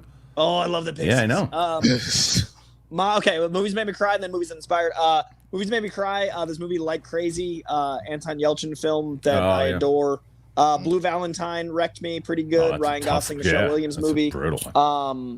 The Eminem music video that he just put out yesterday. Dude, Fruitville Station. How did I forget that? Oh yeah, the Fruitville. That was one of those movies that when I couldn't. I didn't even know that I was crying. I couldn't control it. It's just I just felt it coming down my face. I was like, oh my God. I was so viscerally loud in a theater, and thank God it was the limited run at first, and I was just there with my mom, and I was just like, it's a tough one. It's a tough one. And I'd say Wild Robot made me cry more than I expected. Oh, wow. I expected to cry. Wow. And then movies that inspired me. Mallrats was huge. Oh, it's a good one. Mallrats kind of informed that this was possibly something other people talked about because I didn't have comic friends, so I was like, they can say those words in a movie. And obviously that's why Kevin Smith became my hero, and then Hall H and everything that came from that. And then whenever I get out of shape, I watch the Rockies, Creeds, and Warrior to get me back into the mindset of working out. So those inspire me consistently. Okay, thank you for that question. And here is Derek the Great. Random facts that male sharks have 2 genitals. Oh, that's a good party. Good for them. Good party. Derek Johnson, what was for lunch? I didn't have anything yet. This is what happens because of the live show. I've been skipping lunch, which is not fun. And you guys aren't even at lunchtime yet. So, Alexander J. Tattersall, how long before a live show do you have your thumbnails sorted out? Do you use Adobe or have someone do that for you quickly before a show? So I use I don't use Adobe, but I use a different program. But what I used to do is if I do it the day before, if I set it up at night, I'll make it at night and then just have it ready to go. But I'll tell you, Luke from Galaxy Geese has been helping me out. He'll send me this morning, and it's been so helpful. It's been because I told you my schedule. I have my time has been so limited lately. I really relate to Greg. I really relate to Greg a lot, and he's right now, and he's lucky enough he's built himself up. He's got a lot more help. It's tough, man. So Luke's been helping me out. He sends me this morning. He sent me the thumbnail we have on there today, and he's like this topic, and I was like perfect. And it's been a lifesaver. Luke and PLD have been lifesavers, absolute lifesavers. So that's how I usually do it. And then we did that already. Saying thank you, Derek and Tom Hanks. Thank God, I always had Tom back in here. Have you started reading Imminent? Thoughts if so? I did start reading it, and there's a lot of stuff in there that we had heard before, but I also get a lot of I got a lot of the stuff out on the Rogan interview too, from what I heard. So there's a lot in there. It's pretty interesting. So we'll see what happens. What I would tell you is, if you looked at Simon Holland's interview on Vetted yesterday, said that alien disclosure is happening within 6 months to a year. We'll see. We'll see. In the same way that, there's supposed to be movies about Marvel that are supposed to come out this year too. Derek Johnson, Logan Kim, the kid from the new Ghostbusters movie, has been cast as Amadeus Cho. What are your thoughts? Yeah, we discussed that a little earlier today, but it looks like you guys are on board for that, right? The casting? Mm-hmm. Okay. Yeah, I spoke. Winston, you agree? Yeah. Yeah, no, I agree too. Yeah. Mirror Domains, why is there zero buzz for Venom 3? I have high hopes.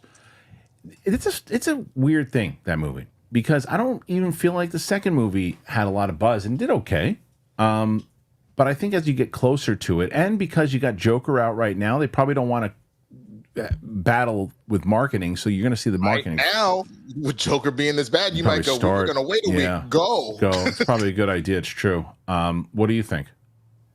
I think it's a movie that has a big last minute push, and we're starting to see stuff. They had a really cheeky like UFC thing where like Dana White got like Eddie Brock walked into Dana White's office, then he chokes out Sean Sugarboy like in the hallway. Oh, okay. Like they're starting to do those like integrated things, and then we'll get that big surge. But seeing Tom Hardy like argue with Dana White was insane for my brain. I want to see that. Yeah, I want to see that. Oh, it's dope. But so we're seeing those start, and then I think there'll be a big surge. I'm actually going to the premiere to that in New York right after New York Comic Con, and I just found out. I'm so excited. Yeah, let me know. We gotta meet up.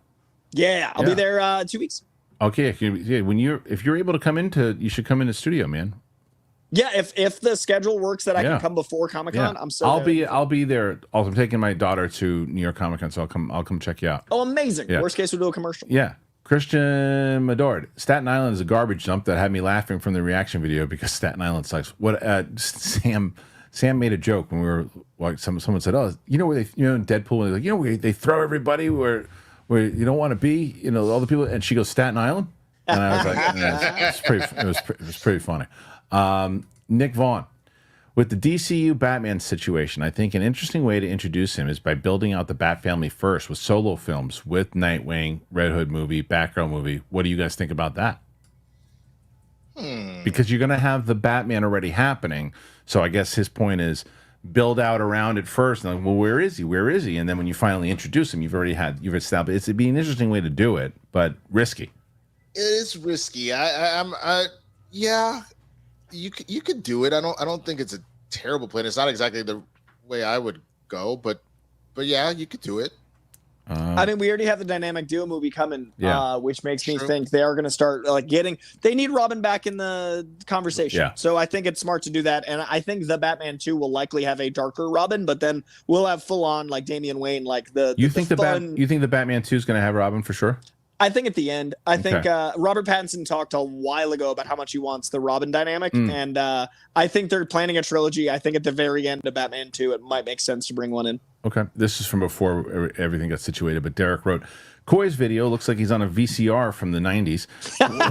Winston sounds like he's on a Dell computer from 2000, and Christian is in present day on an updated Mac. That's before you fixed your thing. It's better now. We're both better now. Yeah, it's better. Both better now. Yeah. Man, I gotta get a new computer. Jesus. Crashing Coyote. I love Joker 2. The message to me was what happens when you fall for the wrong person. Even though everyone tells you she's crazy. At the end, at first, I didn't like it, but I think it's brilliant, actually. Yeah, like I said, I want to get into some spoilers down when we actually talk about it, but I'm glad you liked it, but I disagree with the statement.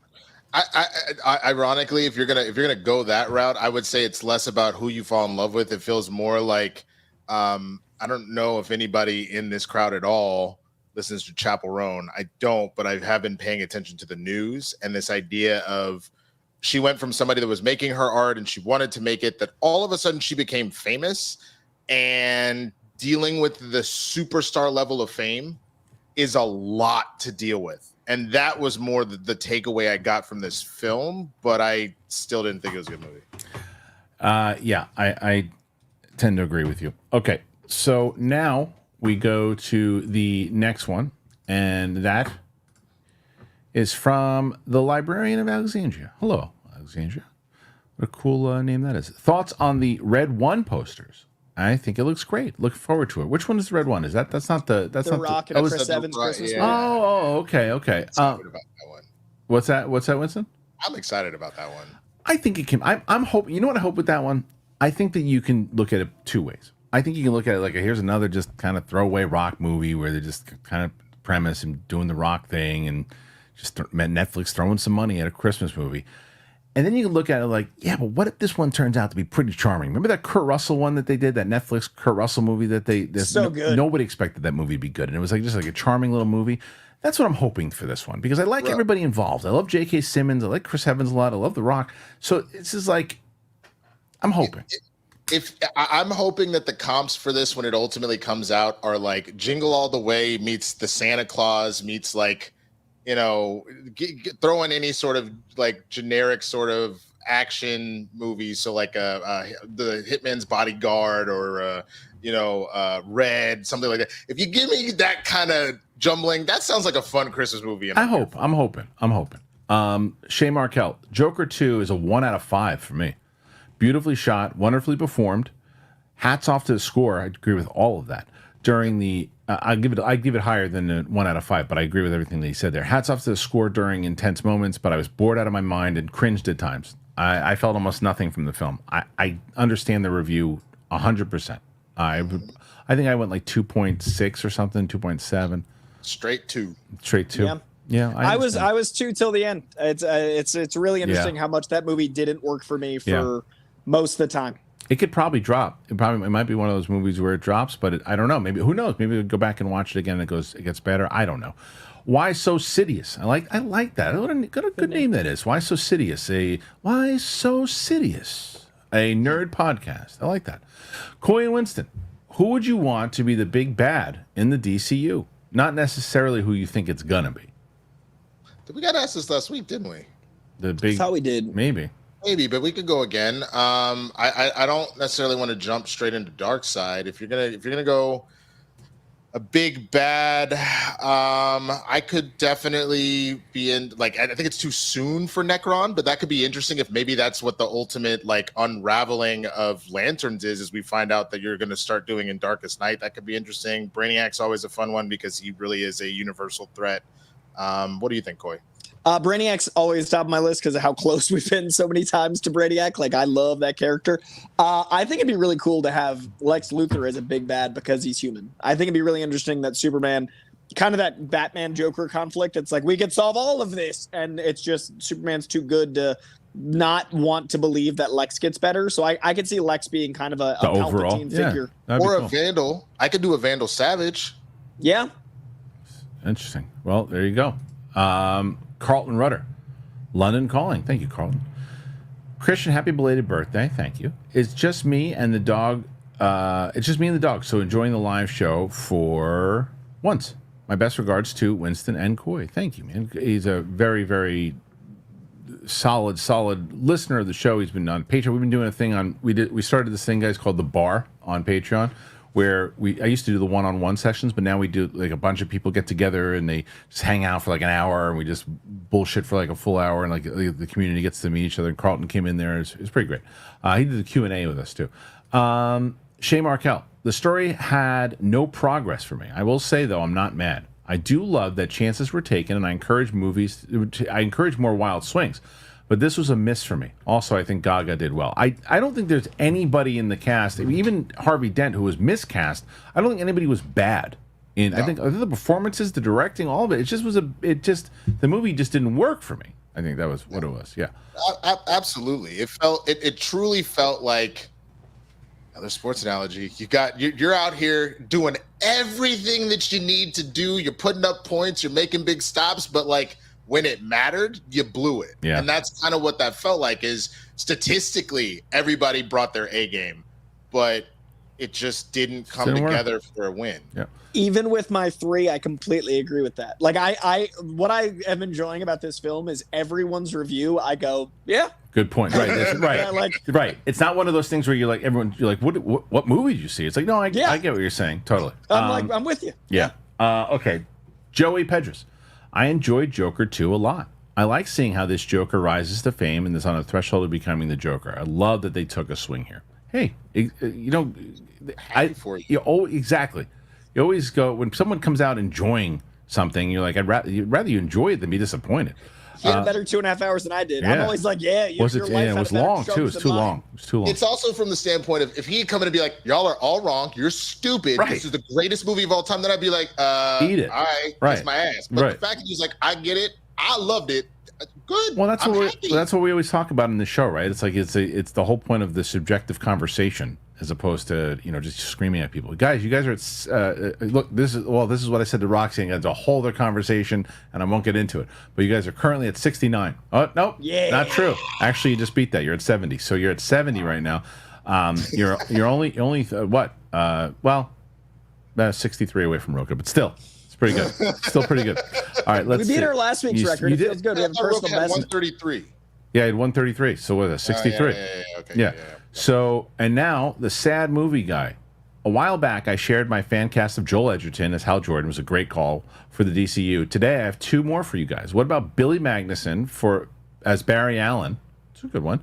He's just a little older, I think, but it depends on where they're going age wise with him. And franchise, bro. Oh yeah, wait, let me tell you about that. And Harris Dickinson for Wally West. So first, let's start with Barry Allen. Well, no, not Barry Allen. Sorry, Harry Dickinson for Wally West. Do you guys like that cast? I don't know. I don't know. I'm not as familiar with it, so I look that up. But as far as Billy Magnuson goes, I want to see him in something. I don't know if Barry Allen is, depending on what they do for age wise. But what I will say this is mention Booster Gold. Oh yeah, I know. So my interview with him is going up. Coin. I asked him about Booster Gold. I asked him about it, and it'll go up soon. I couldn't sleep last night because I don't know where to put that interview yet. Because I'm like, I was gonna run it on today's show, but the show would have been 3 hours long if I ran it on the show today. It's an hour interview. So I'm probably gonna run it on next Wednesday or Thursday. But the franchise, it's out now, right? The 6th. Oh, it comes out the 6th. Perfect. So I'll be able to. So I'll run it next week. You got a little time. Good. So Dude. it's. I told you, it's great, right? It's so good. It's great. I'm doing my out of the theater instant reaction. I'm gonna wait until Saturday just so it's like the day before, guys. But you're gonna have especially people that watch this show, you're gonna have a really, really good time with the franchise. It's so good. I told people about it. That's why I'm waiting to put it on, because if I put it on now, people are like, "What is that show?" I feel like people, but this audience is gonna eat that show up. Corey, you're gonna love this show. You're gonna love this show. Okay, so let's see. But he was in Iron Claw as David Von Erich. He was also in The Kingsman as Conrad Oxford. Oh, I know who he's talking about. I didn't know his name. He's a really good actor. Okay, let's see. Now we got to do Al Rensha. Brad saying budget-conscious approach for Daredevil will extend to 2026, 2027 makes me excited. Maybe Marvel is learning from recent budget disasters. It seems like someone told them cut it out, and they're actually paying attention to it now. It seems that. So I'm hoping it. Daredevil's going to be very, very important. March of 2025 is when that comes out. Yeah, like next year is insane. We have so much next year. Can't wait. It's the year of Fantastic Four, Superman, Daredevil's return. Like next year is stacked. It's stacked. Cooley High, love Cooley. Hey, fam. Weekly, my 14-year-old daughter and my wife have a 90s movie night weekly. First time watches. My day watched Honey, I Shrunk the Kids, and she loved it. What are some 90s movies you would suggest? Be easy. Oh, man, it's always hard to come up on the spot on those. But some 90s, if you're watching with families, Jurassic Park, you've never seen it, obviously. The first 2 Ninja Turtles movies, you can skip Turtles time. Let's see. You could, family, I don't know if you can show, how depending on how old your child is, I've got to throw Rush Hour in there. But if the kid isn't quite ready for, a little bit of swearing and light racism, maybe you wait. Trying to think what else. Oh, The Fifth Element. Love that movie. Mulan. If they haven't already seen that. It's a good one too, yeah.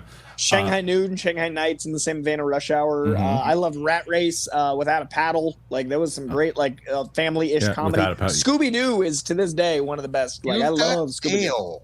That's a good one too. Yeah, I have to look into the night, because my wife would be like, "You should have said this, and this." Eddie Murphy, Julia Roberts movies. All Julia Roberts. Nutty Professor, man. Oh my god. Yeah. Flubber, dude. I love Flubber. Flubber. The Librarian of Alexandria put in a very kind super chat and says, "Also, happy Cinnamon Day. Gonna have some later. Enjoy it." I didn't know. Is today Cinnamon Day? No, it was Cinnamon Day. Yesterday was National Boyfriend Day. Oh, okay. Did you get a gift? No, she went to a concert. No, well, whatever. As the only boyfriend here, because I'm a fiance. That's right. A husband. That's a fiance with an extra step. That's a boyfriend with an extra step. Cool. He's the only one that's free. Yeah, that's true. That's true. There's no legal issues if anything goes awry. That's right. Giancarlo Gelma Jr. Don't want to potentially spoil Agatha, but did anyone catch the name drop of the latest episode? Did you, Coy? There was a name drop. Guess not. I can't think of a name drop in the episode. I would say no. I'd say they didn't pick it up. I certainly didn't. I wonder what it is. But Derek Johnson, love the content and all the shows that you do, Kristian, with the team you've got coming on. It's really good content, and why we keep coming back and donating. It's very kind of you, Derek. I really appreciate it. And I will say, I want to say this to everybody before we get to the next question. We did this experiment of the live shows every day. You guys have been coming in here every day, showing up. We've been doing the live show numbers have been going up. The interaction with you guys have been going up. It's been so humbling and nice, and I'm so glad you guys are enjoying the show. So I just wanted to thank everybody who's watching right now. Okay, so Jacob Fleck. Random, but did you guys see Gary Busey's birthday message to Jimmy Carter? The man literally sang a song about ham. That's the best. I believe a ham is birthday ham. If you want to get spam, don't have ham. Oh, everybody likes to eat, and everybody likes to sleep. Thanks, Gary. Now I've seen it. That's it. Jacob Tizano.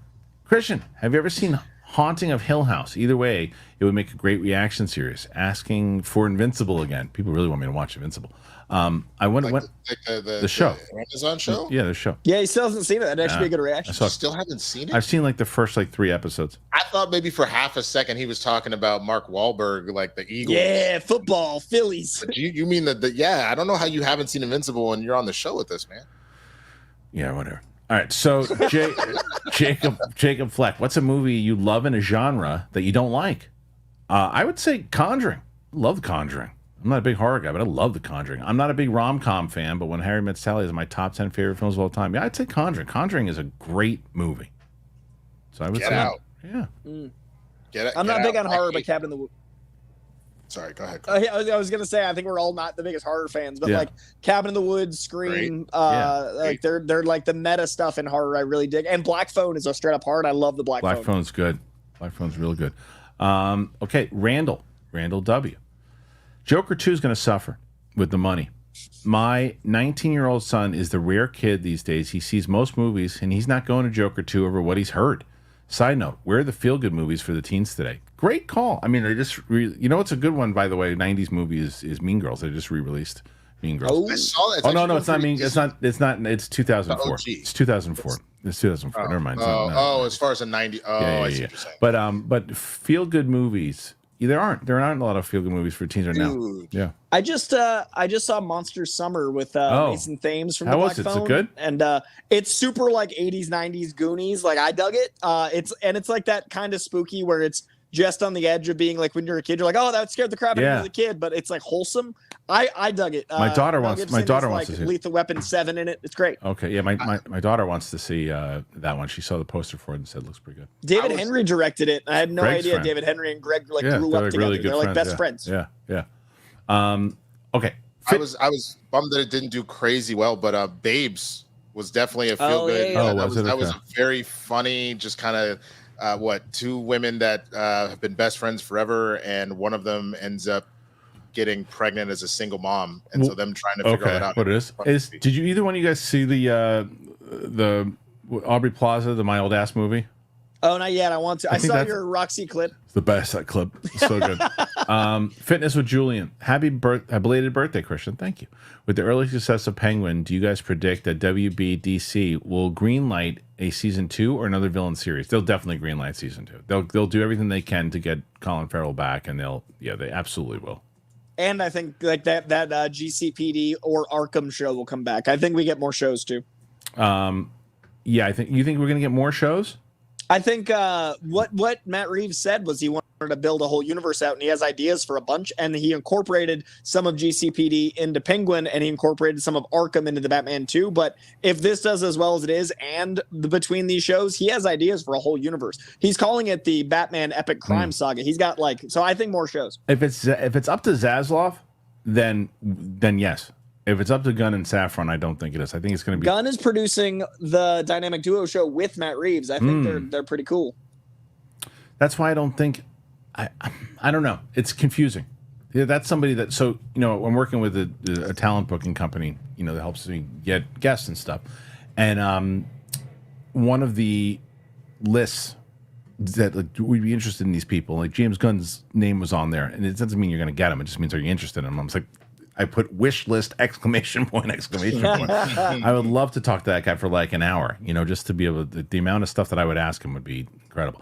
Unheard Sirens Incorporated. Kristian, you're absolutely right about the budget stuff, whether you want to accept it or not. If you want to know why projects succeed or not, it's all about the money, Lebowski. It's all about the money. 100%. 100%. And that's it. That's what I try to tell people. So I don't get it. I don't get it. Why people don't understand. I guess it's because people keep forgetting. Ducoy says it a lot. It's show business. Yeah. If Well, someone we're said, just- yeah, someone said yesterday, they were like, why do you care about the budgets? It's not your money. I'm like, because it affects what you're watching.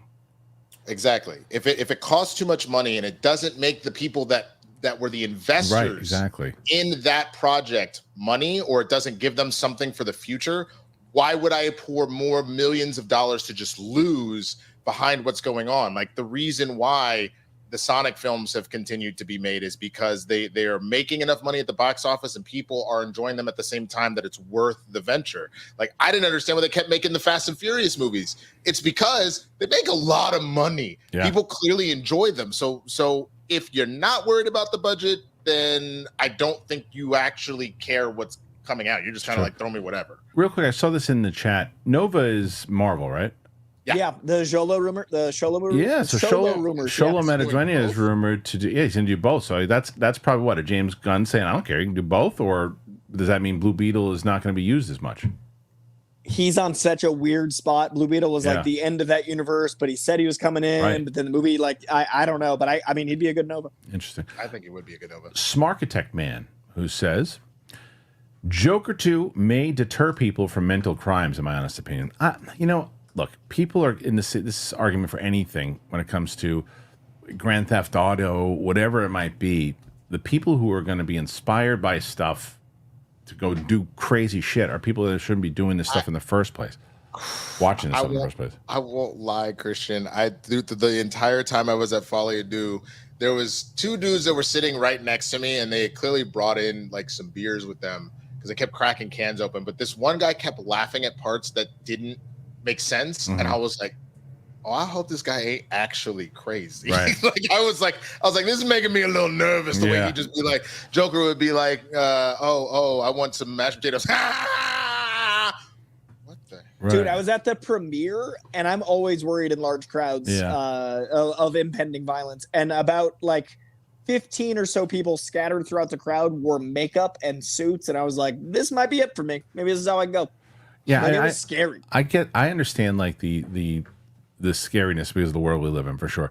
Jacob Tizano, also let me cook. DC is you guys don't understand this, about why that was started there. I just to preface real quick, this week we talked about certain slang and things that I'm really starting to hate, because what people do is they just grab them, and if it's popular, everybody starts to say it. That's wild. That's wild is driving me nuts. Let them cook. Let them cook. Christian, yeah, you're describing a sketch that I have written out and I never filmed, making fun of Reaganomics called Trickle Down Negronomics. I will have to send you the script one day. Yeah, I just can't stand all the slang. It drives me nuts. DC is the GOAT, and it's crazy. You don't think that Pattinson Batman can work in DCU. It's not LOL or Marvel, where everything in New York. I don't really understand that comment. Do you guys? Read it again. DC is the GOAT, and it's crazy you don't think it's crazy you don't think Pattinson's Batman can work in the DCU, because there's that rumor about Zaslav who wanted Pattinson to be the DCU Batman. And I think what Reeves has been setting up in this more like Nolan realistic Batman, it doesn't work. Do you disagree, Coy? I think it'd be a waste of both universes. I think the beauty of what James Gunn is building is you can do fantastical and huge. And the beauty of what Matt Reeves has built is it doesn't need to be fantastical and huge. So you'd sacrifice an incredible Batman that is grounded and viable. Why not have two Batmans if you can, because you've established it. So it'd be a loss to both. I have a question about Joker for both you guys. This is not really a spoiler, but did you pick up that sometimes they called it Gotham and sometimes they called it New York? No, you're talking about when in the court Gotham in the cab. They were talking about New York. They were talking about Gotham. They call it Gotham. They call it New York, like 2 or 3 different times. I thought you were talking about when like the foreman was reading, because I caught that too, but I was just like, oh well, Gotham would be set within the state of New York, so I thought maybe that made sense, but I missed the cab part. I didn't hear that part. Well, I think I have to go back. That's when you watch Al Rencha. We already got Helen Cho, so Amadeus makes sense. Mm-hmm. Yeah. You guys hit 80, by the way. Yeah. Oh, nice. Let's go. And as far as Pattinson in the DCU, again, I think Coy hit the nail on the head. Let's not dive into multiverses yet, but if you have a situation later where it's like you do a crisis, like a live action crisis within the movies, not what happened on the CW and whatnot, you can bring him in then, but he's not fighting a Poison Ivy in the Batman. He's not fighting a Bane with like crazy jacked up toxic sludge that allows him to like punch through walls. So like it wouldn't make sense with the tone of the character that's been set. As an actor, absolutely. But as a character that's being developed based off of what we're about to get out of Superman, that don't make any sense. Jacob Tizano follows it up and says, everyone exists in vastly different cities away from each other. It's even in canon rule that Green Lantern doesn't go to Gotham. That's in Batman's territory. So I think it 100% could work, especially if they bring Matt in, collaborate any big moves, like movies like Justice League when they eventually get there. I mean, I don't know. It's just the tone just seems very different. And he follows it up and finishes with, I would also count the Batman as movies set as his younger age before Superman showed up. This is how I would handle it. What do you all think? I mean, look, you can make it work. You can make it work. I just don't know if they should try. I don't know. I would be actively upset. Yeah.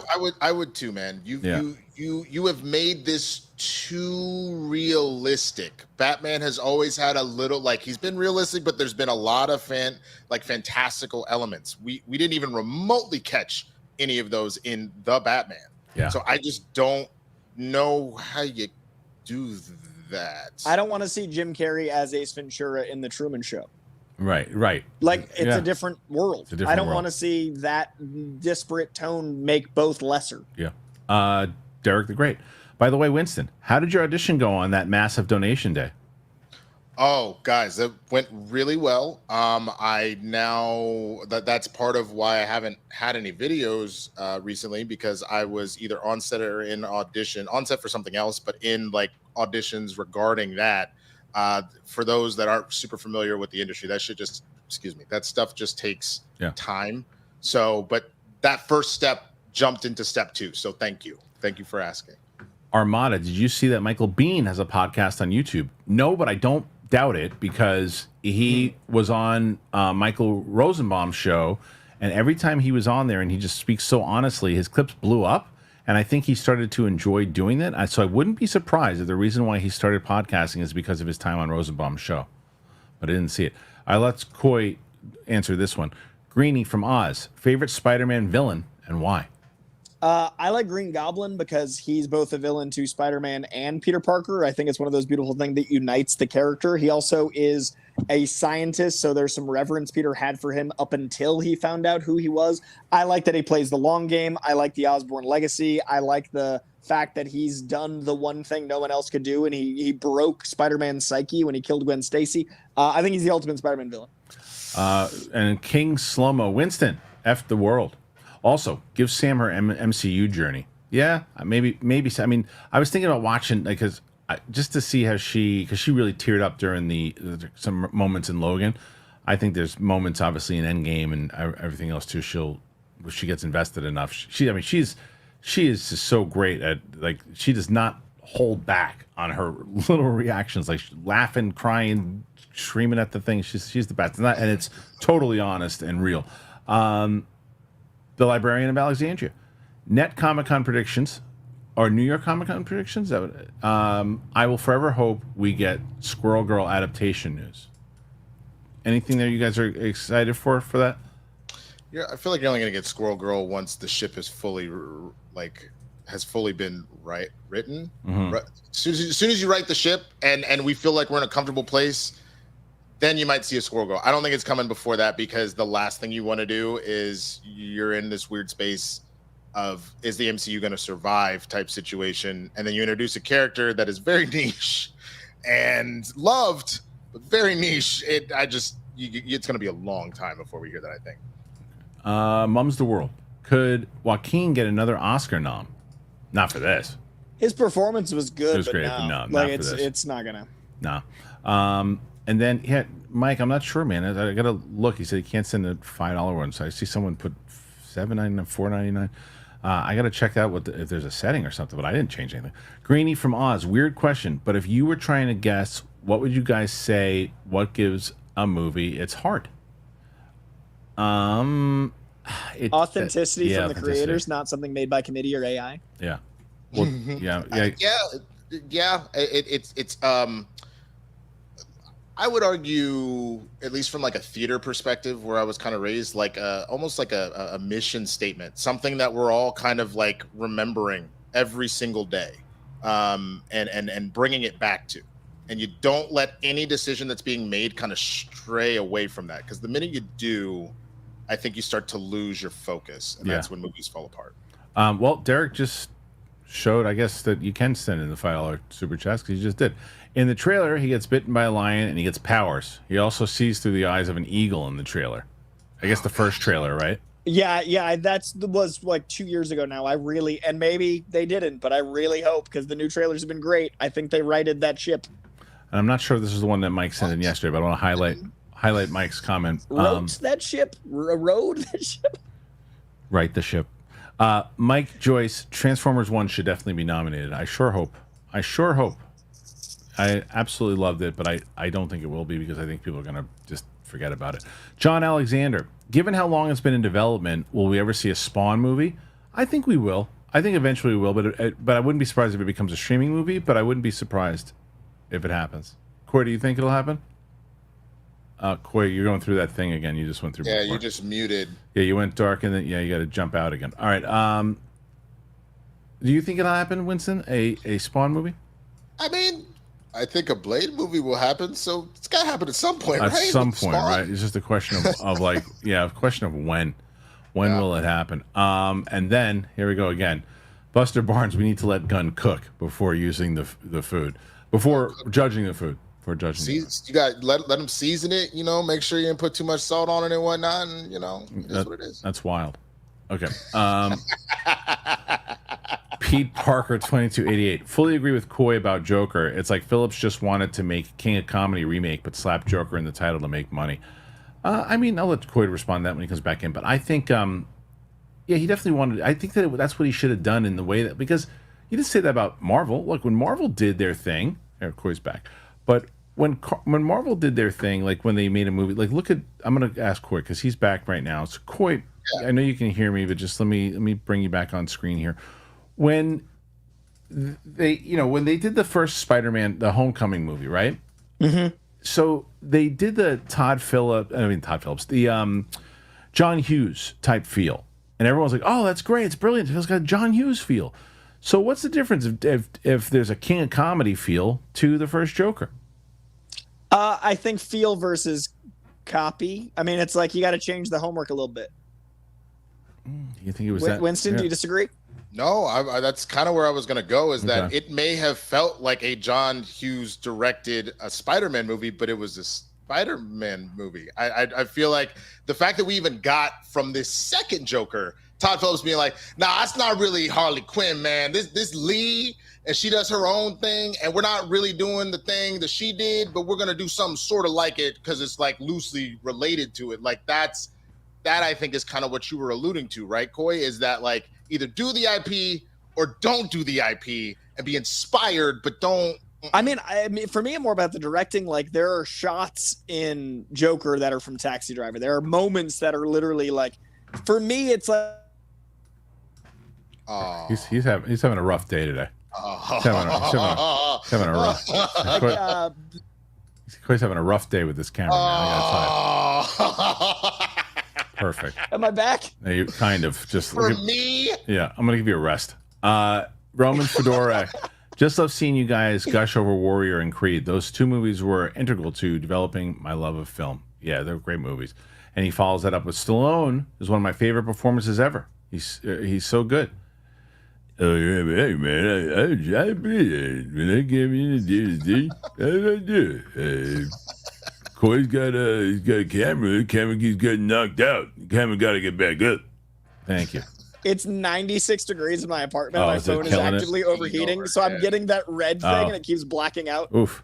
And now, Tom Rose, I'm behind on the live stream on the MCU budgets. I think smaller budgets, but a decent sized audience will get you more seasons of that specific show. Love listening all week. Have a good weekend. Thank you, Tom. You guys are all really awesome. Really appreciate that. And now, Patty Boy. Kristian, you're a new member of the NYFCC? What's that? Critics Association, maybe? I don't know if that's what that means. Yeah, New York Film Critic Consortium? I'm not sure. No? Yeah, I'm not sure. There's a few left. You guys are up at 91 already. Approaching Roca. Getting close. New York Film Critics Circle. Oh, no, I'm not. Circle. I'm in part of the CCA. Andrew Carnes, for rumors of Warner Brothers wanting Pattinson to be the DCU Batman, how in the world can you mix Pattinson with the same universe as Crypto and a talking squirrel? I mean, that's what we're saying. Yeah, you can't. You shouldn't. You just can't. And then, did you guys get your Oasis tickets? I did. That's from Patty Boy. No, I did not. But I'm glad you're going, and I hope you have a wonderful time. Call an ambulance. Call an ambulance. Julius Wyatt, Interstellar and Lion King always get me crying. Those are two good. I gotta rewatch Interstellar. Dude, they're re-releasing it in theaters in December. I've been waiting. Are you gonna go back and go check it out? Yeah. Okay. I almost watched it this year, but I'm waiting. Coy, have you heard the this theory that's been kind of going around about Interstellar recently, and like people looking at it actually from a completely different lens? No. That Matthew McConaughey's character the whole time is actually dead. He's actually a ghost. And so this is just all him, like, especially when you see him like trying to, no, that like, I'll send you the theory, but I was actually like, oh, I love that anytime there's an existential movie, people are like, but what if he's dead? Like that's always. But the fact that even when he's in the bed and the whole family's around him, nobody's actually looking at him. Right. Oh, just Murph. Interesting. I gotta rewatch that. The Librarian of Alexandria. Thank you, Librarian. Big question, but what is a movie that does not exist that you want to? Ideal mix of actors and crew. This is, for me, I really want to see a well-made Flash Gordon movie. So, I don't know about you guys. I mean, I've been wanting Saga forever. I know it's a comic and this is a comic show, but like I Saga real bad. Jake Gyllenhaal as Marco. Shannon Sossaman as Alana, directed by someone who's done a fair amount of psychedelics. Okay. Yeah, that's Saga. It's a good one. Winston, you got anyone that comes up or not really? Not yet? Okay. So Derek says, I'll save more details for the spoiler talk, but did you catch the part where they referred to the city they were in as New York? Oh, there you go. Yes, I did. I did, and a couple different times, and I was wondering why they did that, if it was a mistake or if they were doing it on purpose. Buster Barnes, do you think to differ from the MCU, the DCU will have less classic trilogies like Superman 1, 2, 3, and will instead more likely have Superman, and Supergirl, World's Finest, for example? Kind of. I think let's see. Do you think instead of like the pockets of trilogies like Cap and Thor and whatnot, it'd be more like Superman going into World's Finest, going into Supergirl? I see. I understand. Okay. I don't know. Corey, what do you think? I think that the way they're greenlighting things, it's going to be more like what is the audience feeling, and we'll go from there. I know they have a 10-year plan, but it looks like right now it's going to be Superman into Supergirl because that'll be kind of a connection, but not a direct trilogy forming. So I see what they're saying, but I think it's way too soon to tell. We have to see what people like first. Agreed. Okay. Yeah. Let's see. So next question we have here is Jordan Alford, who says, I really love the movie, and I hated the first one. It was much more interesting, and it didn't rip off Scorsese. It dared to be different, and I respected that. Okay, fair enough. Respect. Yeah, totally fair. I think that's more than fair to, as Winston said before, if you have an argument and you make it like that, hard to fight back against you. Derek Johnson, 100% agree with Kristian on the budget of these movies spiraling out of control. I definitely understand that Agatha is not pointed at me. I'm still loving it, but it's definitely not a show meant from a man's perspective. Yeah, and that's fine.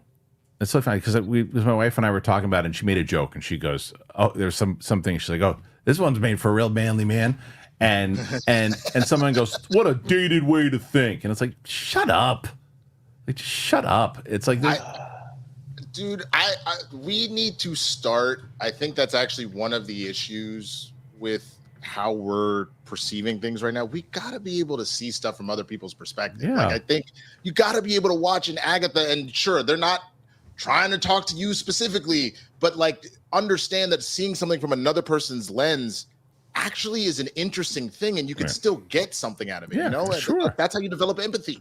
I think we also have to swing the pendulum back a little bit of people being like, dated way of thinking. Like, we get it. You're empathetic. Stop. It's true. Like, true. I'm a pretty left-leaning dude, and I'm so sick of like the eggshells of society. Oh, it's so like, we got to make a stance. Dude. It's like no one's telling you, shut up. And no one's hurt. Like, move on. There's more important things happening. So annoying. Jedi Master for Life magic in the MCU. I mean, I think there's always been that magic in the MCU, though, right? With Doctor Strange and a bunch of other things. So, Patty Boy, Haunting of Bly Manor, a great spooky season show. Did you guys watch that one? So good. Walt Flanagan on Netflix is fantastic. It's pretty good. Okay. Haskell, 420. Hey, you bastages. Who would you cast as Johnny Dangerously? Oh my God. I actually Jason Sudeikis, I think would be a great Johnny Dangerously. And Maroney if they made it. Sacha Baron Cohen. Jason Lee, I think would be a great Johnny Dangerously? Yeah. Old. That's an older Johnny Dangerously. True. It's just so the snarky, the quippy, he's got that Chevy Chase energy. I know Michael Keaton was the original. Actually, Johnny Dangerously is my favorite Keaton film. That's so good. So that answers the next question. Coy, have you seen it before? Clearly he has. Winston, have you ever seen it? No. Oh, it's... Dude, it's so good. My mother kicked me in the balls once. It is literally like, imagine like the Rocketeer and Indiana Jones era 40s, but with mile-a-minute comedy starring Michael Keaton. It is genius. And it was such a bomb. Wow. It was such a bomb, unfortunately. Blank Green, and I love that movie. Blank Green Canvas. How will Superman box office be if it's great? It's got a shot for Bill. If it's great, it's got a shot. If it's great, a shot for Bill, for sure. Carlton Rudder. The Outrun with Saoirse Ronan is a superb film. I keep hearing that, but I haven't seen it yet. And then Derek the Great. Winston said that Fast and the Furious, and I swear to God, I forgot that franchise is still going on. Does anyone even know what's happening with that movie? Well, the last one was... I'm behind. But I just completely just took a big old steam and poo on that franchise for the longest time. And someone's like, bro, just seriously, go watch 5 and tell me that going forward you're not having a good time. The last movie, it's so fun. The last movie cost too much. It was $370, so they're scaling it back to $200, but it's still scaled back. Bam 86. Seriously, why are there so many films and shows so dark? Where's the fun, feel good stuff? I feel there's so much horror and murder content. There is, but I also think it's a reflection of what's going on in the world today. I think that's I give a baby bit of a pushback right now because it's not just movies, it's TV as well. And if like asking both of you just off the top of your head, can you name 5 network sitcoms that are like does network TV still exist? Like, are there networks? There, but that's kind of my point. Is like there is like good comedy out there, but studios are too afraid, especially because honestly we've gotten to this era where everything offends everybody, that they're too scared to put out comedies, even like the small budget ones. We're not getting the super bads and the 40-year-old virgins. Well, you're getting them on streaming, yeah. You're getting them on streaming. So that's the problem. Derek says Kristian nailed it. They definitely referred to it multiple times as New York, and it threw me off. At first, I thought it was just me mishearing it. No, they definitely did it a few times. It's true. That's an example of how it's too much like Taxi Driver. They literally got the city of Taxi Driver instead of Gotham. Like, that's a problem. Yep. Calvin Severo Pano. Hey, guys. Kristian on the Times of Boom comic sponsor. Kristian recommended Fence, and it became my favorite comic. Have any of you read it? Opinions. Did you read that one, Coy? I actually didn't. I was reading too many books at that time. I haven't read Fence. Okay. I haven't read it either. Sun Tzu. What's up, gang? I was hoping you all could give me tips on how to get into Lord of the Rings. I tried, and unfortunately, I saw Clerks 2 before any rings. It's hilarious. It's because they always talk about it. I would tell you to do to just try the extended versions if you can. I love the extended versions so much. Just immerse and try to find your way in because it is a journey. It's so good. It's fine. I love it. KJX, if you had one shot, one opportunity to seize everything you ever wanted one moment, would you capture it or let it slip? Eminem coming in hot. Thank you, Em. Yeah. Appreciate it. Have a good cry. Watch that movie. I you watched the video. So hard because Haley, like, we grew up. Yeah, with, I know. 100%. Yeah, and the way he reacted to it was great too. Marcus M. Reeves Batman can work the same way that Iron Man works. The solo movies aren't super fantastic, but can again, fight fantastical villains in some team up films. I mean, what part of a cyborg mega armor that flies around and ultimately gets to space isn't fantastical? He goes to space like in the first trial run. It went to space, bitch. Yeah, that's true. Cage cram sheet. Do you guys think the budget of Gunn Superman net 270, is it really 270? Wow, is justified considering it's a reboot and reorganization of DC Studios? And how do you see them restructuring their future slate's budget? I think 270 is a risk. It's a risk. I haven't heard that number before, but I mean, it would be a risk if that's true. Yeah, I haven't heard it either, but when you consider all that's supposedly going into it, I'm not entirely surprised. But yeah, that's. But we've said this before. This whole thing is a risk, but a risk that you're so in the hole with Warner Brothers right now. They're like, we need a big win. Jedi Master for life. Sam's reactions are the best. Deadpool reaction series are gold. Thank you. Yeah, Sam's great. I'm gonna probably bring her on a live show eventually too, when she has some time. Carlton Rudder, Winston, Coy, take the chair. Winston, Christian, grab a bagel. I'll be able to eat soon. Hopefully. So Jordan Alfred, hey Coy, which Rogues Gallery is better, Batman or Spider-Man? That is the question of comic books, and I think that the answer is Batman's is a reflection of his psychology. Spider-Man is a reflection of all of the things he didn't let himself have in science. I think that depending on whether or not you want a psychological journey with your comic book or if you want a fantastical scientific journey, you got to pick. Cop out. Maybe. It's an answer. Cop out. He asked you, simple bitch. No, he gave his answer. Spider-Man then. Spider-Man. Seth, you're wrong. Seth B 413. Hey gents, years-long viewer. Thank you so much. First-time chatter. Thank you, Seth B. I was wondering, what are some Marvel comic runs with easy jumping on points you recommend? Anything Ultimate, especially the current, like Ultimate from 2000 was great. Current Ultimate's also great. I like Spider-Man the most than Ultimates. I think that if you can find a character you like, try to find a number one, but try to make it the most modern, because that's going to be the writing style that you're going to be most comfortable with. Also, it's important to find an artist that you identify with. If you don't like the art, you're not going to have a good time. So look by character, then artist, then try to find a number one. And then if you find a writer you like, follow their work.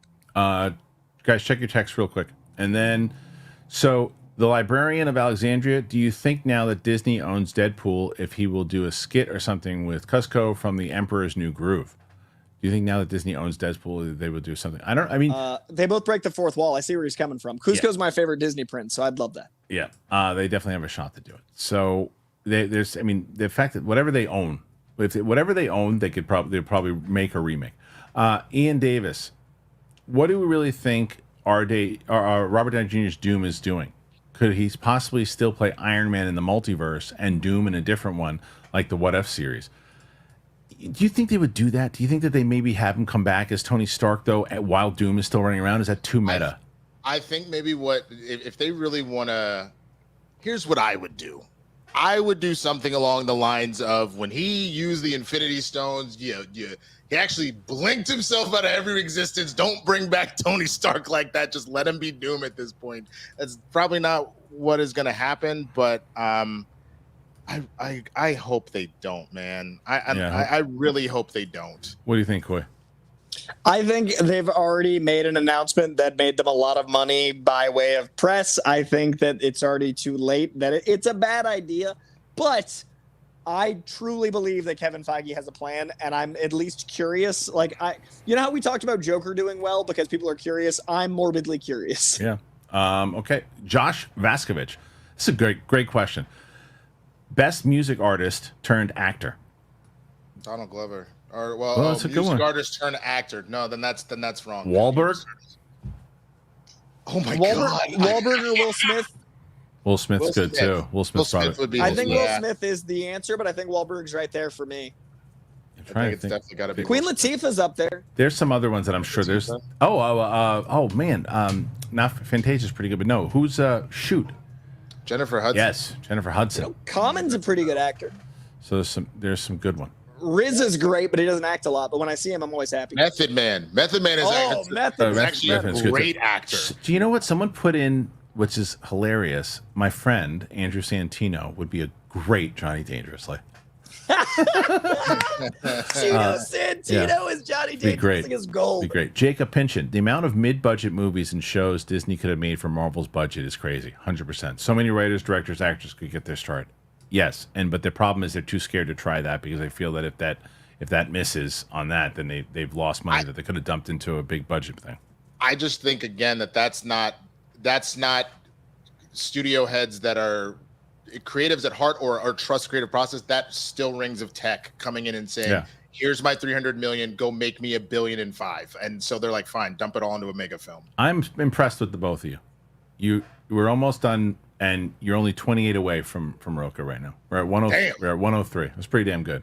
Pretty damn good. Damn. Jedi Master for life. Yeah, I would be proud of that too. Rio mentions magic while speaking with Agatha. Midnight Sun's seeds? I don't know. Oh, yeah, she definitely did. I forgot about that. Maybe that was the name drop. Oh, that has to be, because now that's Mephisto and magic, and they're both closely tied to each other. So that's definitely. Right. I love that. Great catch. All right, Black Green Canvas. John Boyega is going to play Otis Redding. Love that. Oh, Really? is that real? That's what he said. Oh man, sitting on Why the you dock get of the so bay. jacked though to be Otis Redding? I don't know if That that's whistle why. just inflates. Yeah, I don't know if that's why he got jacked up, but I mean, but he's also. Simba Leslie Chodo, much love from Cape Town, South Africa. That's amazing. Subscribe since the schmoes. Thank you so much.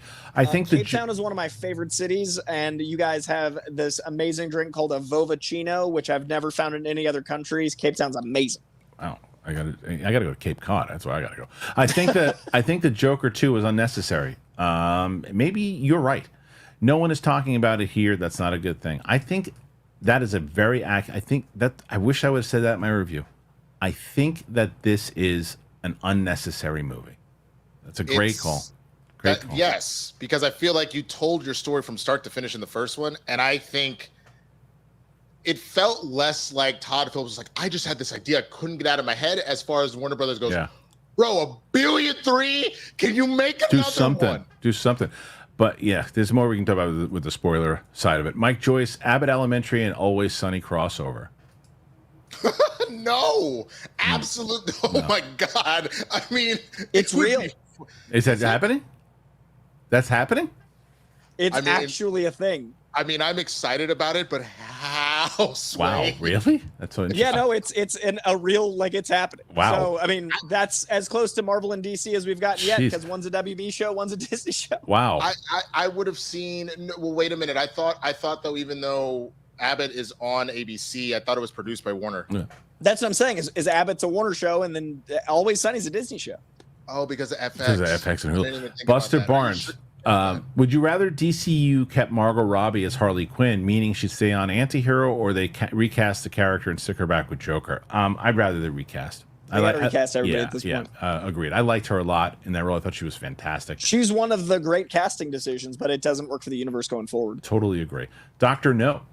What do you think of John Murphy composing Superman? Can he come up with an iconic theme on John Williams, like Williams or Zimmer? I know he's the current go-to for James Gunn, but I'm a little bit worried. It's going to be tough because I'm in the minority for it, where I feel like Superman should have the same thing that James Bond has. James Bond always changes; the theme never changes. Now, if you wanted to do it combinations, like sometimes you hear the Zimmer one, sometimes you hear the Williams one, you do that combination of the both of them. I thought Samuel Kim did a great job of combining the both of them. I'd love to see it, but it's going to be tough. Yeah, Winston, go ahead. They are both 20th century television. Oh, that's how they're going to do it. Mm-hmm. Not adding to the music part.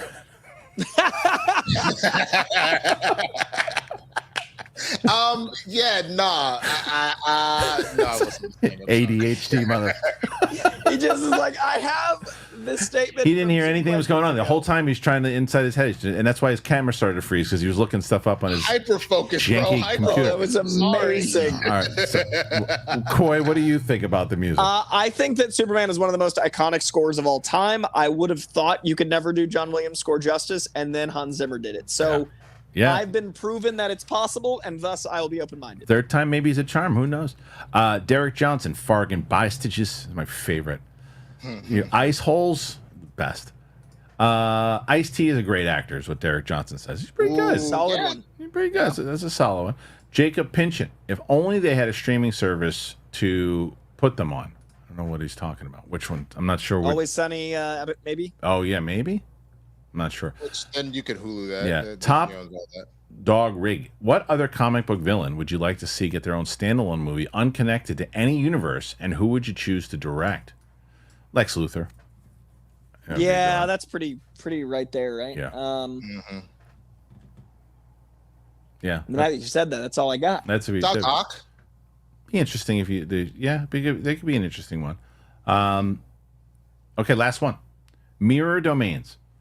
Could old pulp like Flash Gordon work today? Yes, because you'd have to give it more of a, in the same way that I hope that they would do He-Man, a science fiction meets magic thing, and treat it a little bit more serious. You can turn things that were a little pulpy into more serious things and don't make them so goofy. Like the 1980, you couldn't do that again unless you turn it into a freaking Naked Gun-like comedy, and then I would be bummed if they did something like that. But you could see them going that direction. But make it more serious. You can make that work. It's the premise alone. Does the premise work? And I think that it does. Yeah, go ahead. Mr. Freeze. Oh, that's a good one. Oh, I would want to do like a sweeping romance, like an epic romance about him and his precious Nora, and then you care about his love so much that when she goes, like you're invested in the science of him wanting to save her. I'd love a Mr. Freeze thing. Who's directing? I would love to see. What happened? A little thumbs down popped up when you finished saying your shit. That's great. I would love to see like a romantic director that would have a second unit with like a Michael Bay. Like I'd love to see someone that was a director of romance make the show, and then like an action-minded follow-up. Well, we did it, guys. Oh no, we didn't. Just kidding. There's one more. And this is from Jacob again. I was talking Disney taking risks. Thank you for the show. Thank you, Jacob. Really appreciate it. So can we put them together so I understand? He said that at least they had a streaming service to put it on. He said Disney. There it is. Okay. Yeah. So there you go. Guys, thank you so much. Again, real quick plugs again for Coy. Make sure you check out Coy. Your channel is what? Just simply your name, right? Just my name, Coy Jandro. Lots of stuff coming. Really excited about everything that's happening in comic and movies right now. Same with Winston, Swaggy Blurred, right? .com/Swaggy Blurred. Yep. Guys, thank you again for being here. 107 strong for the guys on Capes and Cowls. What a performance from them.